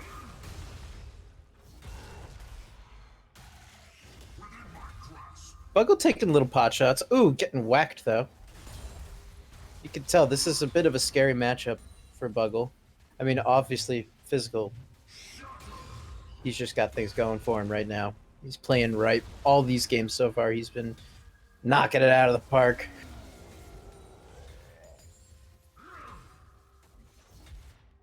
Physical getting the kill off on Buggle. Some craziness. Ooh. Oh, Forever Malding getting the little snipey. All right, hello. From the dipey. Hey, welcome back. So I have learned recently that my mic stopped working. So I am unsure at what point you guys stopped hearing me at, but I apologize. I was only a few seconds. Don't worry about it. Yeah. Back in action. Basically, I'm not sure if this part was recorded, but I was saying it looks like Physical has changed the narrative a bit and saying, no, I am going to make Buggle bow down to me. Like, he's currently Seriously. establishing lane dominance in this lane. Dude, But he's got big Brian also, vibes right now. Frank's Little Beauty's bot lane still just hammering down. And like Azel did have that really nice gank, but I felt that because Polar Bear didn't get the kills and still died, like it wasn't that big of a lead for Gold Diggers to where I think you still need to give them more attention if you're the Jarvan. Right, Nice small absolutely. little trade coming up from Malicious though. Mid lane, he's up a solid amount of CS despite being in a melee versus ranged matchup. So good showing from him. Azel going in on Evdingus though, and Evdingus is just getting slammed, having to flash away. If I was Azel, I think I'd pursue that, but not really knowing where the teammates are, I completely understand why he backed up. Yeah. Not feeling the risk taking on that one for sure. Mongo Brian for sure. And Physical scrapping with Buggleberry. Really He's really just keeping scrapping him all on the game. edge. Yeah. And I mean, he coming out on top of the trades, like, you really can't do anything to the man. He's ready for you. Physical's Honestly. like, this is my game. Evdingus coming top, though, but, with Physical having Ooh. ult, there's nothing to be scared of, really. Alting the Elise, and it looks like he's just planning to walk away, but Buggle has ult, so they could look to do something like that. He does ult in. Will he die? It looks like Physical may go down, but Buggle getting E'd back. He gets chunked low. Physical still on top. Forever Malding fighting with them bot side. Azel's coming down, though. It looks like Mighty Fool realizes that, so he's keeping him away. Mighty Fool ease Azel away so he can't take the Q. And then Forever Malding tries to play pick with the Vayne. The Vayne does shut down Forever Malding, though. And Physical getting a pick topside, getting 2 kills topside. This is a game for the Gold Diggers. This is what we wanted to see in game 2. Nice ult coming out from Yon, though. Polar Bear getting killed. Yon getting knocked up by Sonar, having to E back to the location. Mighty Fool with a great combo, staying alive as long as he can. He does fall in the end. Azel getting his 3rd kill, but maybe a good Malicious play kill for cam. Malicious. Malicious might be able to clean it up, but likely his E coming up, and Azel will get away. Will he be able to follow down the Sona? Probably not. Looks like he might just walk mid and keep clearing.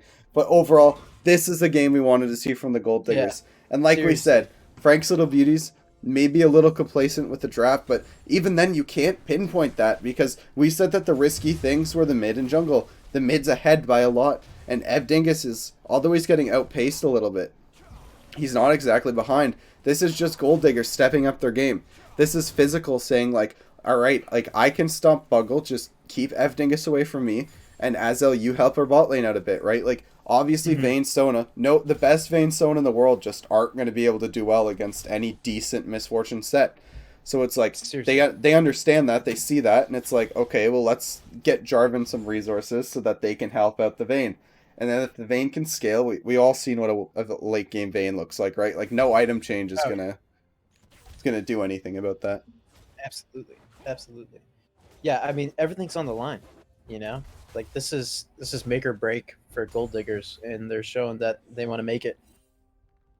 Especially this early on, having a good little lead like that definitely does help.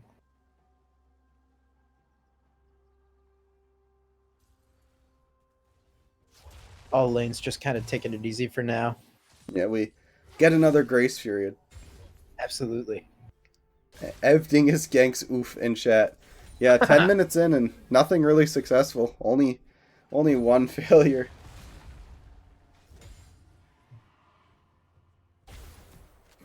Man, Physical is just so scary on that Mordekaiser.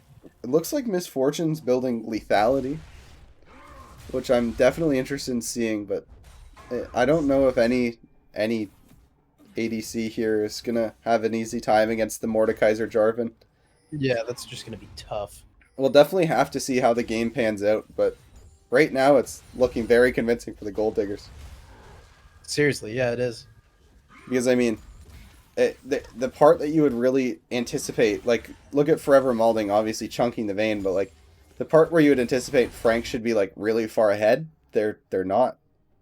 Yeah. Physical, really not letting Buggleberry freeze either. Although, nice zoning off of Mighty Fool and Forever Malding, and it looks like they will get the dragon as well, pushing Azel off of the dragon. Dragon already low, and now they're looking to take over it. TP coming in from Physical, though. They need to burst the dragon down before he gets there. It looks like they're actually just giving it up, though. And red team will take the dragon. Ooh. Not sure if I agree with that. I feel if you're up Dingus, you know you're going to die anyways, so you might as well just burst the drag down. And that might be a second pickup for Physical because he ults the Mighty Fool. Mighty Fool looking to ult him away. Flashing, trying his best to survive, Whoa. but he will go down in the end. Kane no Mai getting the second kill of the game. Oh, my Physical gosh. TP's in, and this is everything is just screaming Gold Diggers to me. Yeah. Frank's Little Beauties, they had a good avenue with setting up that dragon. They should have just bursted it and got out. They kind of toyed around with it for what I deem to be no real reason, and then they paid the price for it. Seriously, yeah. I mean, even Gold Digger still has the scaling on their side too. And Although- it's just like all at this point. Yone is really strong right now. Buggle will scale up with items as he gets tankier. True. He can only get Yes. tankier. And Absolutely. again, the scaling aspect doesn't really matter if they can get a pick onto, say, Vayne, right? Like, if they can get a pick onto Vayne or Sona in a late game team fight, then like they still have really good odds. But so far, with what I'm seeing, Gold Diggers are doing relatively well. And it is in Physical's hands to just help Vayne scale up and come out on top. Absolutely. Absolutely. Are they still on that Rift Herald right now? It seems They like are it, yeah. slowly pinching it down, yeah. Yeah. There they go. Grabbed it, I believe. Taking down some brackets on that bot lane tower. Absolutely. Gave the solo gold plating to Malding too, which is obviously what you want. Because, I mean, Yeah. you saw the chunk onto Vayne, right? Like, It's just I gonna get actually like the bigger. lethality MF because, like, you have a better chance at, like, really, really just shitting down the Vayne and Sona's throat. Mm-hmm. Absolutely. Like we said, they scale, right? But, like, they can't scale if they're dead. They can't do their late game damage if they're not alive to deal it. True. Yeah. And Ev Dingus looks like they're chopping down the tier 1 mid together. Getting it just Successfully, as yeah. turret plates fall, so unfortunately they don't get the last plate, but I mean, overall, you're winning in objectives, Yeah. regardless Absolutely. of the amount of kills. And that's good from Franks, because even though it's already looking pretty dire from them, just from the way Physical is popping off, Mm-hmm. they're still looking for angles. Yeah, most definitely. Most definitely. I think when it comes to the team fight phase, we're going to see Buggle kind of going buck wild. Because that's what he specializes in, I feel, you know? He is the team player. Yeah, absolutely. A nice couple of Malphite ults too, and it's just That's what I'm saying. Yeah. right and at it'll home. be- Yeah. yeah. Although it is going to be hard for him to ult in if he's, say, absolutely no HP, or even worse, dead. And I mean, Yeah. it does not take Physical long to get him to the point of lethal. No, it does not. Like, as you can see already, not letting him recall. Like, there's no chance Buggle gets back. Yeah, he's just going to keep him there. The Infernal Dragon spawning in a minute and a half, and this is really when we're going to start seeing... Some big plays. Yeah. Ninja Bear with the good points, though, in chat. Zell coming in. FLB's up in experience across the board. Oh, true. Yeah, that makes a big difference. Outside of Physical and Buggle. And, like, top jungle, I guess. Yeah, right. But, like, mid and bot, all level up, give or take. Oh, Buggle just getting chunked down. Physical doing a Buggle great is getting job. smacked around. I actually like the Mordekaiser pick because it's just kind of like, alright, Buggle's good at playing tanks, so, like, I need something that's going to mess with the tank. But good Yeah. objective control again from Frank's Little Beauties.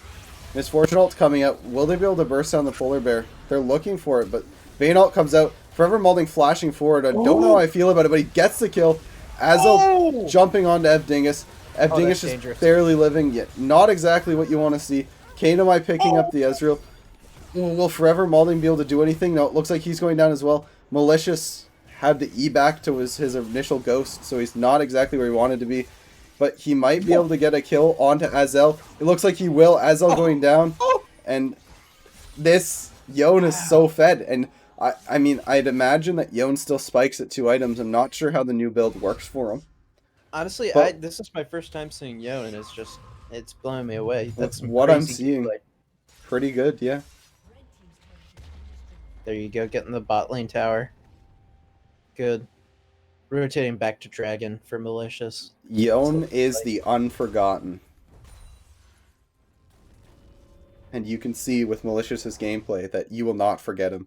Seriously. Yeah, mid CS diff, Been yeah. legendary. Malicious having almost 10 CS a minute, and although Azureem's not farming poorly, Malicious is farming like almost perfectly. Yeah. So it's hard to Doing a be in the way fantastic of job. that.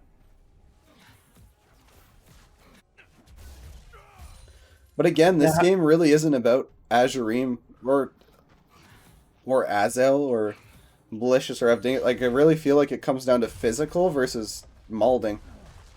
And Yeah. then again, the Polar Bear and Kano Mai are gonna have that late game insurance. Like, Kano Mai is playing the Sona really well too. Like, if she can stay not dying, eventually her heals are just gonna be so much. Mm-hmm. Yeah. But with that will being make a said, difference. FLB also picked up that Infernal Dragon, and it's looking pretty good for them. Sona Mord carry incoming. Let's see. I Honestly. think Sona Mort can carry, but Yeah. I also think that Misfortune Yon can carry, and it depends. I think if the Mal fight can step up and get a pick onto Vayne, but it looks like Malicious is not having a hard time at all when wanting Mordekaiser. Actually, it looks like he is. He will not pick it up. Actually, getting shut down, playing around the passive range of the Faz. Evdingus getting picked down too. Azureem will pick up Evdingus. Azel coming in, confirmation, getting an assist. And that is a 2-for-1 side of Gold Diggers. So, just as I was saying, that maybe Yon can deal with the Mord, we quickly learned he cannot. I jinxed it. True.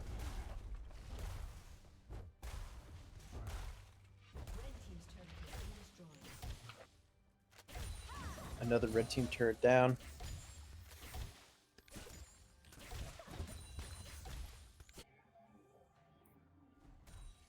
$500 gold shutdown onto Mord 2. Yeah, that's... Physical is a beast. And Yeah. you said you don't know much about the new items, but I just want you to read what Riftmaker does, his mythic item, the one that has a yellow square around it, and just think about that in the context of Mordekaiser, and then tell me how you're going to shut this man down. Oh my gosh. How- That seems like it's made specifically for Mordekaiser. How are you just- going to deal with him? Whew. Jeez, yeah, that's a scary item to build. Honestly. It's starting to make more sense, this Mordekaiser. It's just insane. I've always liked Mordekaiser as a concept, too. I think it's a really cool champion. So it's fun to see Physical do his They're yop. diving Evdingus. He's trying his best to survive, but he just can't. And the tower will fall. Buggle on his way up. Will he do something snazzy? It looks like he's going to try. And then he realizes, no, this is a dead cause. I'm out of here. I am sorry, Evdingus. And here's kind of where we're seeing... It's still pretty close, but here's where we're seeing the other side of the Evdingus jungle that I was saying with the whole 20 minutes. Engage happening, though. Malicious actually going back in, though, like a Chad. Mighty Fool knocking back Sona. That's 2 kills. Oh! And overall, not too bad. Amazing 2 flash. for 1 in the extended trade. Wow, that was fantastic plays right there. But Kinda anyways, lessening that gap. as I said, we're kind of seeing the other side of the Evdingus coin flip, though, with the nothing really going his way, right? Where it's less daunting. But luckily I think for it's just him, too many spiders for him to handle at once. Yeah. You know. definitely. But lucky for him, they're still trading back where they're strong. Mhm. And he's definitely not playing terribly by any means. He's not actually inting, but like No, you know. not in the least bit. we got to see what happens when everything goes his way. And now we're more so seeing what happens when everything goes physical in Azel's way. Absolutely. Again, Yeah, though, it's bot great for lane, them to- bot lane for Frank's Little Beauties, very large. Yeah. Malicious, I think he's probably around where he's reaching like his peak. Like, I Mhm. think this is probably where Yon's strongest. I'm Right. open to being completely wrong. But Yeah. with that being said, it's definitely a Yon MF versus physical Jarvan thing. The thing that I think, though, is like, as a unit, Frank's Little Beauties need to play as best as they can together as 5. But we might just see here with Mighty Fool actually picking up Azel right before the dragon spawns. Azel getting picked, as the dragon spawns, and Wow. everything I'm seeing could be nulled if they end up with Infernal Soul, and this will put them on Soul Point. Yeah, holy moly. Yeah, 16 seconds left until it spawns. They're in a good spot to be in right now. Death timer on the Jarvan. It's looking like red team's just not going to try to contest, honestly. I mean, Mighty Fool Yeah, is that's that. doing Can't do much. so good in this game here. Yeah, Like, playing especially really good against set. into the Jarvan, like waiting, holding the E for when Jarvan goes to EQ away, and then saying like, "No, get back here, Azel. Like, you've caused me enough grief already." Then really just going for it. Very true. Malicious getting caught by Azurine though. Big trades coming. Will we see something snazzy? It looks like the only snazzy thing we're going to see is Malicious shutting Azurine down. 40 seconds on the my clock. gosh. Nice fat wave mid.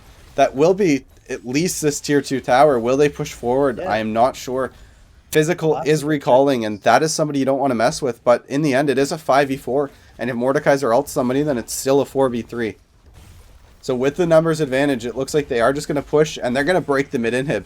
And all of a sudden, what I thought was a stomp for the Gold Diggers is just back in the It's gonna hands of turn Frank's Little around. Beauties. Yeah.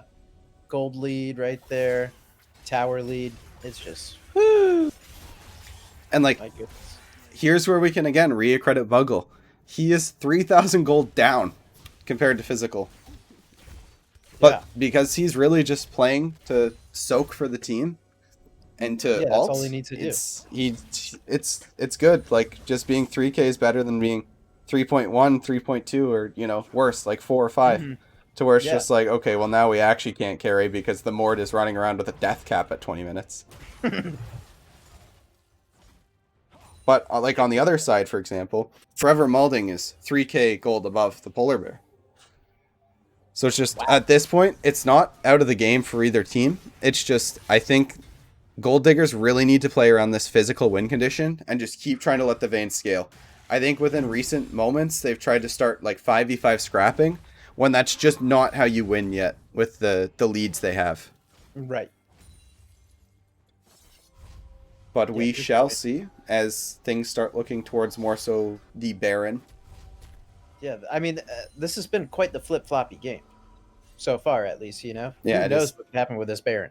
I honestly think game 1 was a little more floppy. This has kind of been more like a sine wave, if you're familiar. Oh. Where like it goes all the way up and then it goes all the way down to the other side and then it's going all the way up. But it looks like we might just be seeing ups and ups for Frank's Little Beauties. Yeah, oh. Mordekaiser getting pulled out right here. Can he make it out? The Mighty Fool Mighty buying as Fool. much time as he can, alting away though, and then flashing. Will he still burn Oh. down? He won't. His team is there to back him up. Physical flashing forward, trying to pick it up. But all that happens is him and Azza will go down. 2 flashes over the wall. They don't want to see it. Misfortune ulting. That Abdingus momentum. popping low. The E comes out, but he just doesn't die. And they could look towards Baron here, I think, if they wanted to. Holy moly. Will they look further? I'm not sure. But this game is definitely looking in the favor of Frank's. Yeah, absolutely. It's looking real good for them right now. Because like, Wondering and if they this... can keep this up. This is the worst point for Gold Diggers right now because it's that mid game part where like Jarvan's not as relevant.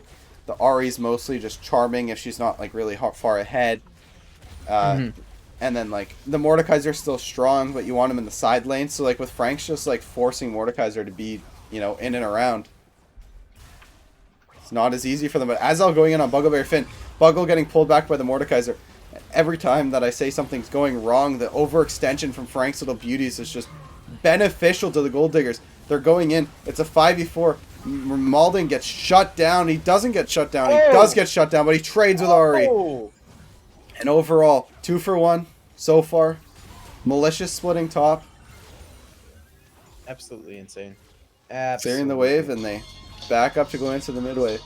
And it looks like somebody has donated another 100 bits. It was Mr. Prezi playing the Happy Canadians. Thank you so much. Thank you, Mr. Prezi. It looks like we're getting some Green Eggs and Ham chat. If you know Green Eggs and Ham, feel free to sing along.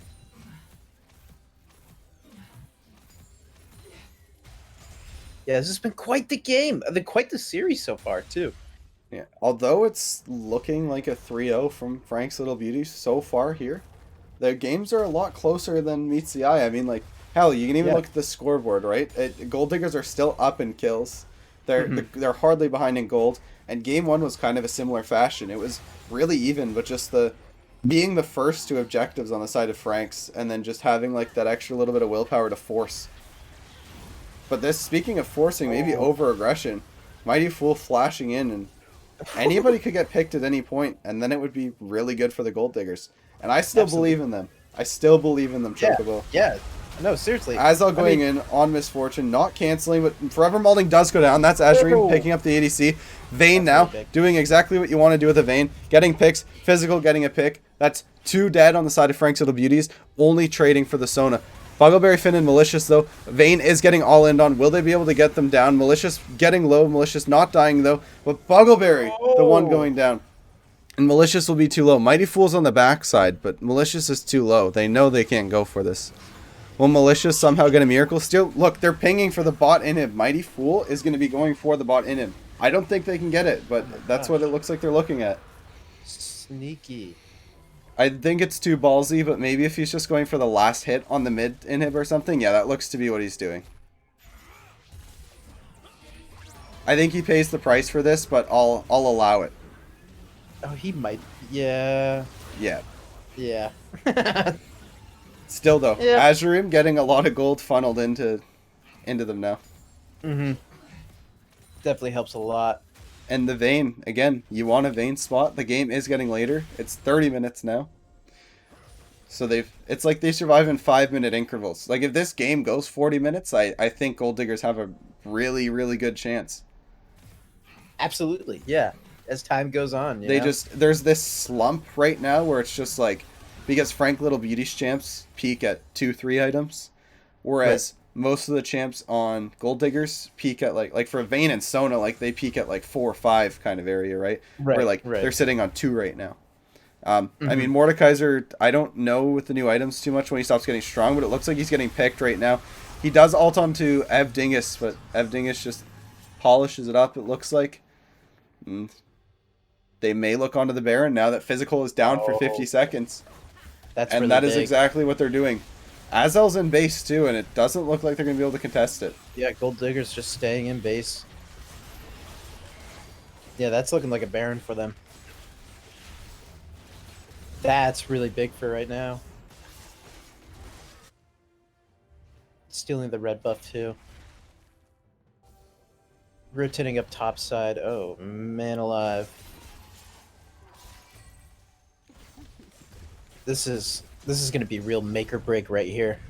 Yeah, if Gold Diggers can find a nice fight here, find somebody from Frank's Little Beauties being greedy, and they just go for it, I'm ready. I'm ready to see it. But they are But really in the same chunking vein, out these they can just towers. keep pushing. They can get bought in. But Azel goes for the engage, knowing this might be our last chance. Physical pulling Malding in, but the ult comes out, and everybody's just burning down from the lethality Misfortune ult. Physical does pick up Malding. Great play from him. And everybody falls, but it looks like only Misfortune will fall on the side of Frank's. And can Ari and Vayne hold against this huge waves of super minions coming down?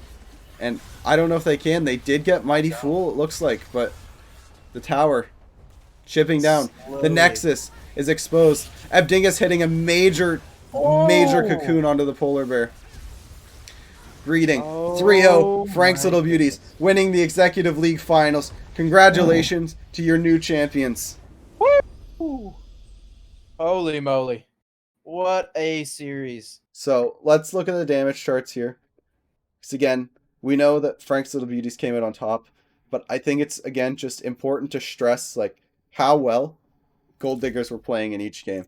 Oh, yeah. And like, seriously. look at the charts, right? Like, Physical topping the damage charts out of everybody, getting to kind of dictate a good chunk of the game on the Mordekaiser.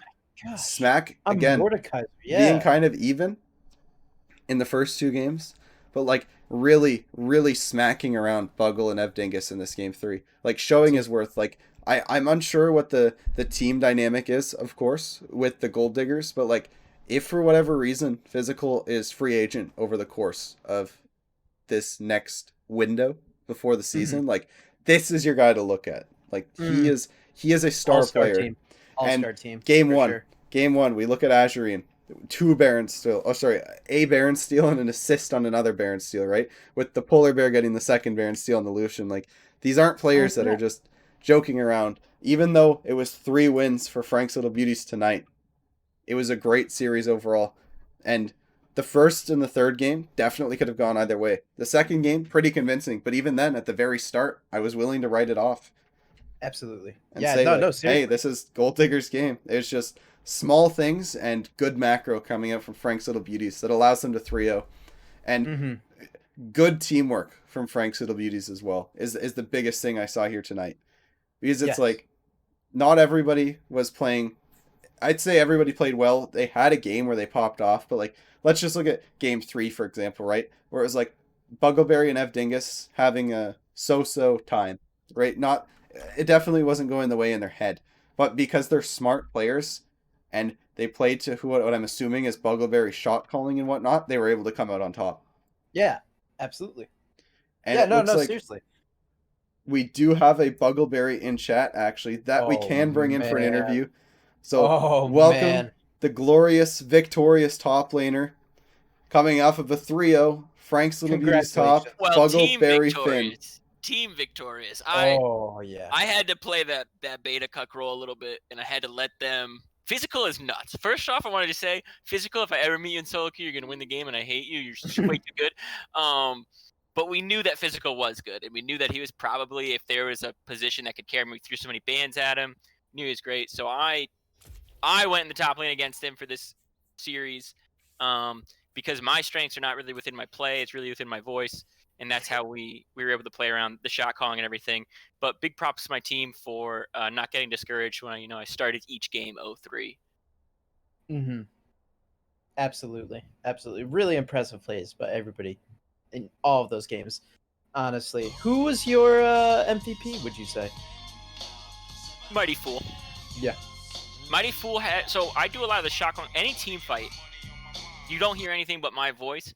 But when there's not a team fight, Mighty Fool is all about timers. He's like, okay, it takes 40 seconds to walk from here to there. We need to back in the next 20 seconds and buy items. We won't be able to get to the objective in time. He says things like that to everybody, which is like really good macro sense. And we're able to use that to basically get that little bit of an edge. If we get to the river pit first and we bought items, then we have that advantage for the next fight. We're able to use that and basically just snowball it into a victory. I also just, if you're going to allow me to read something, I really want to read something.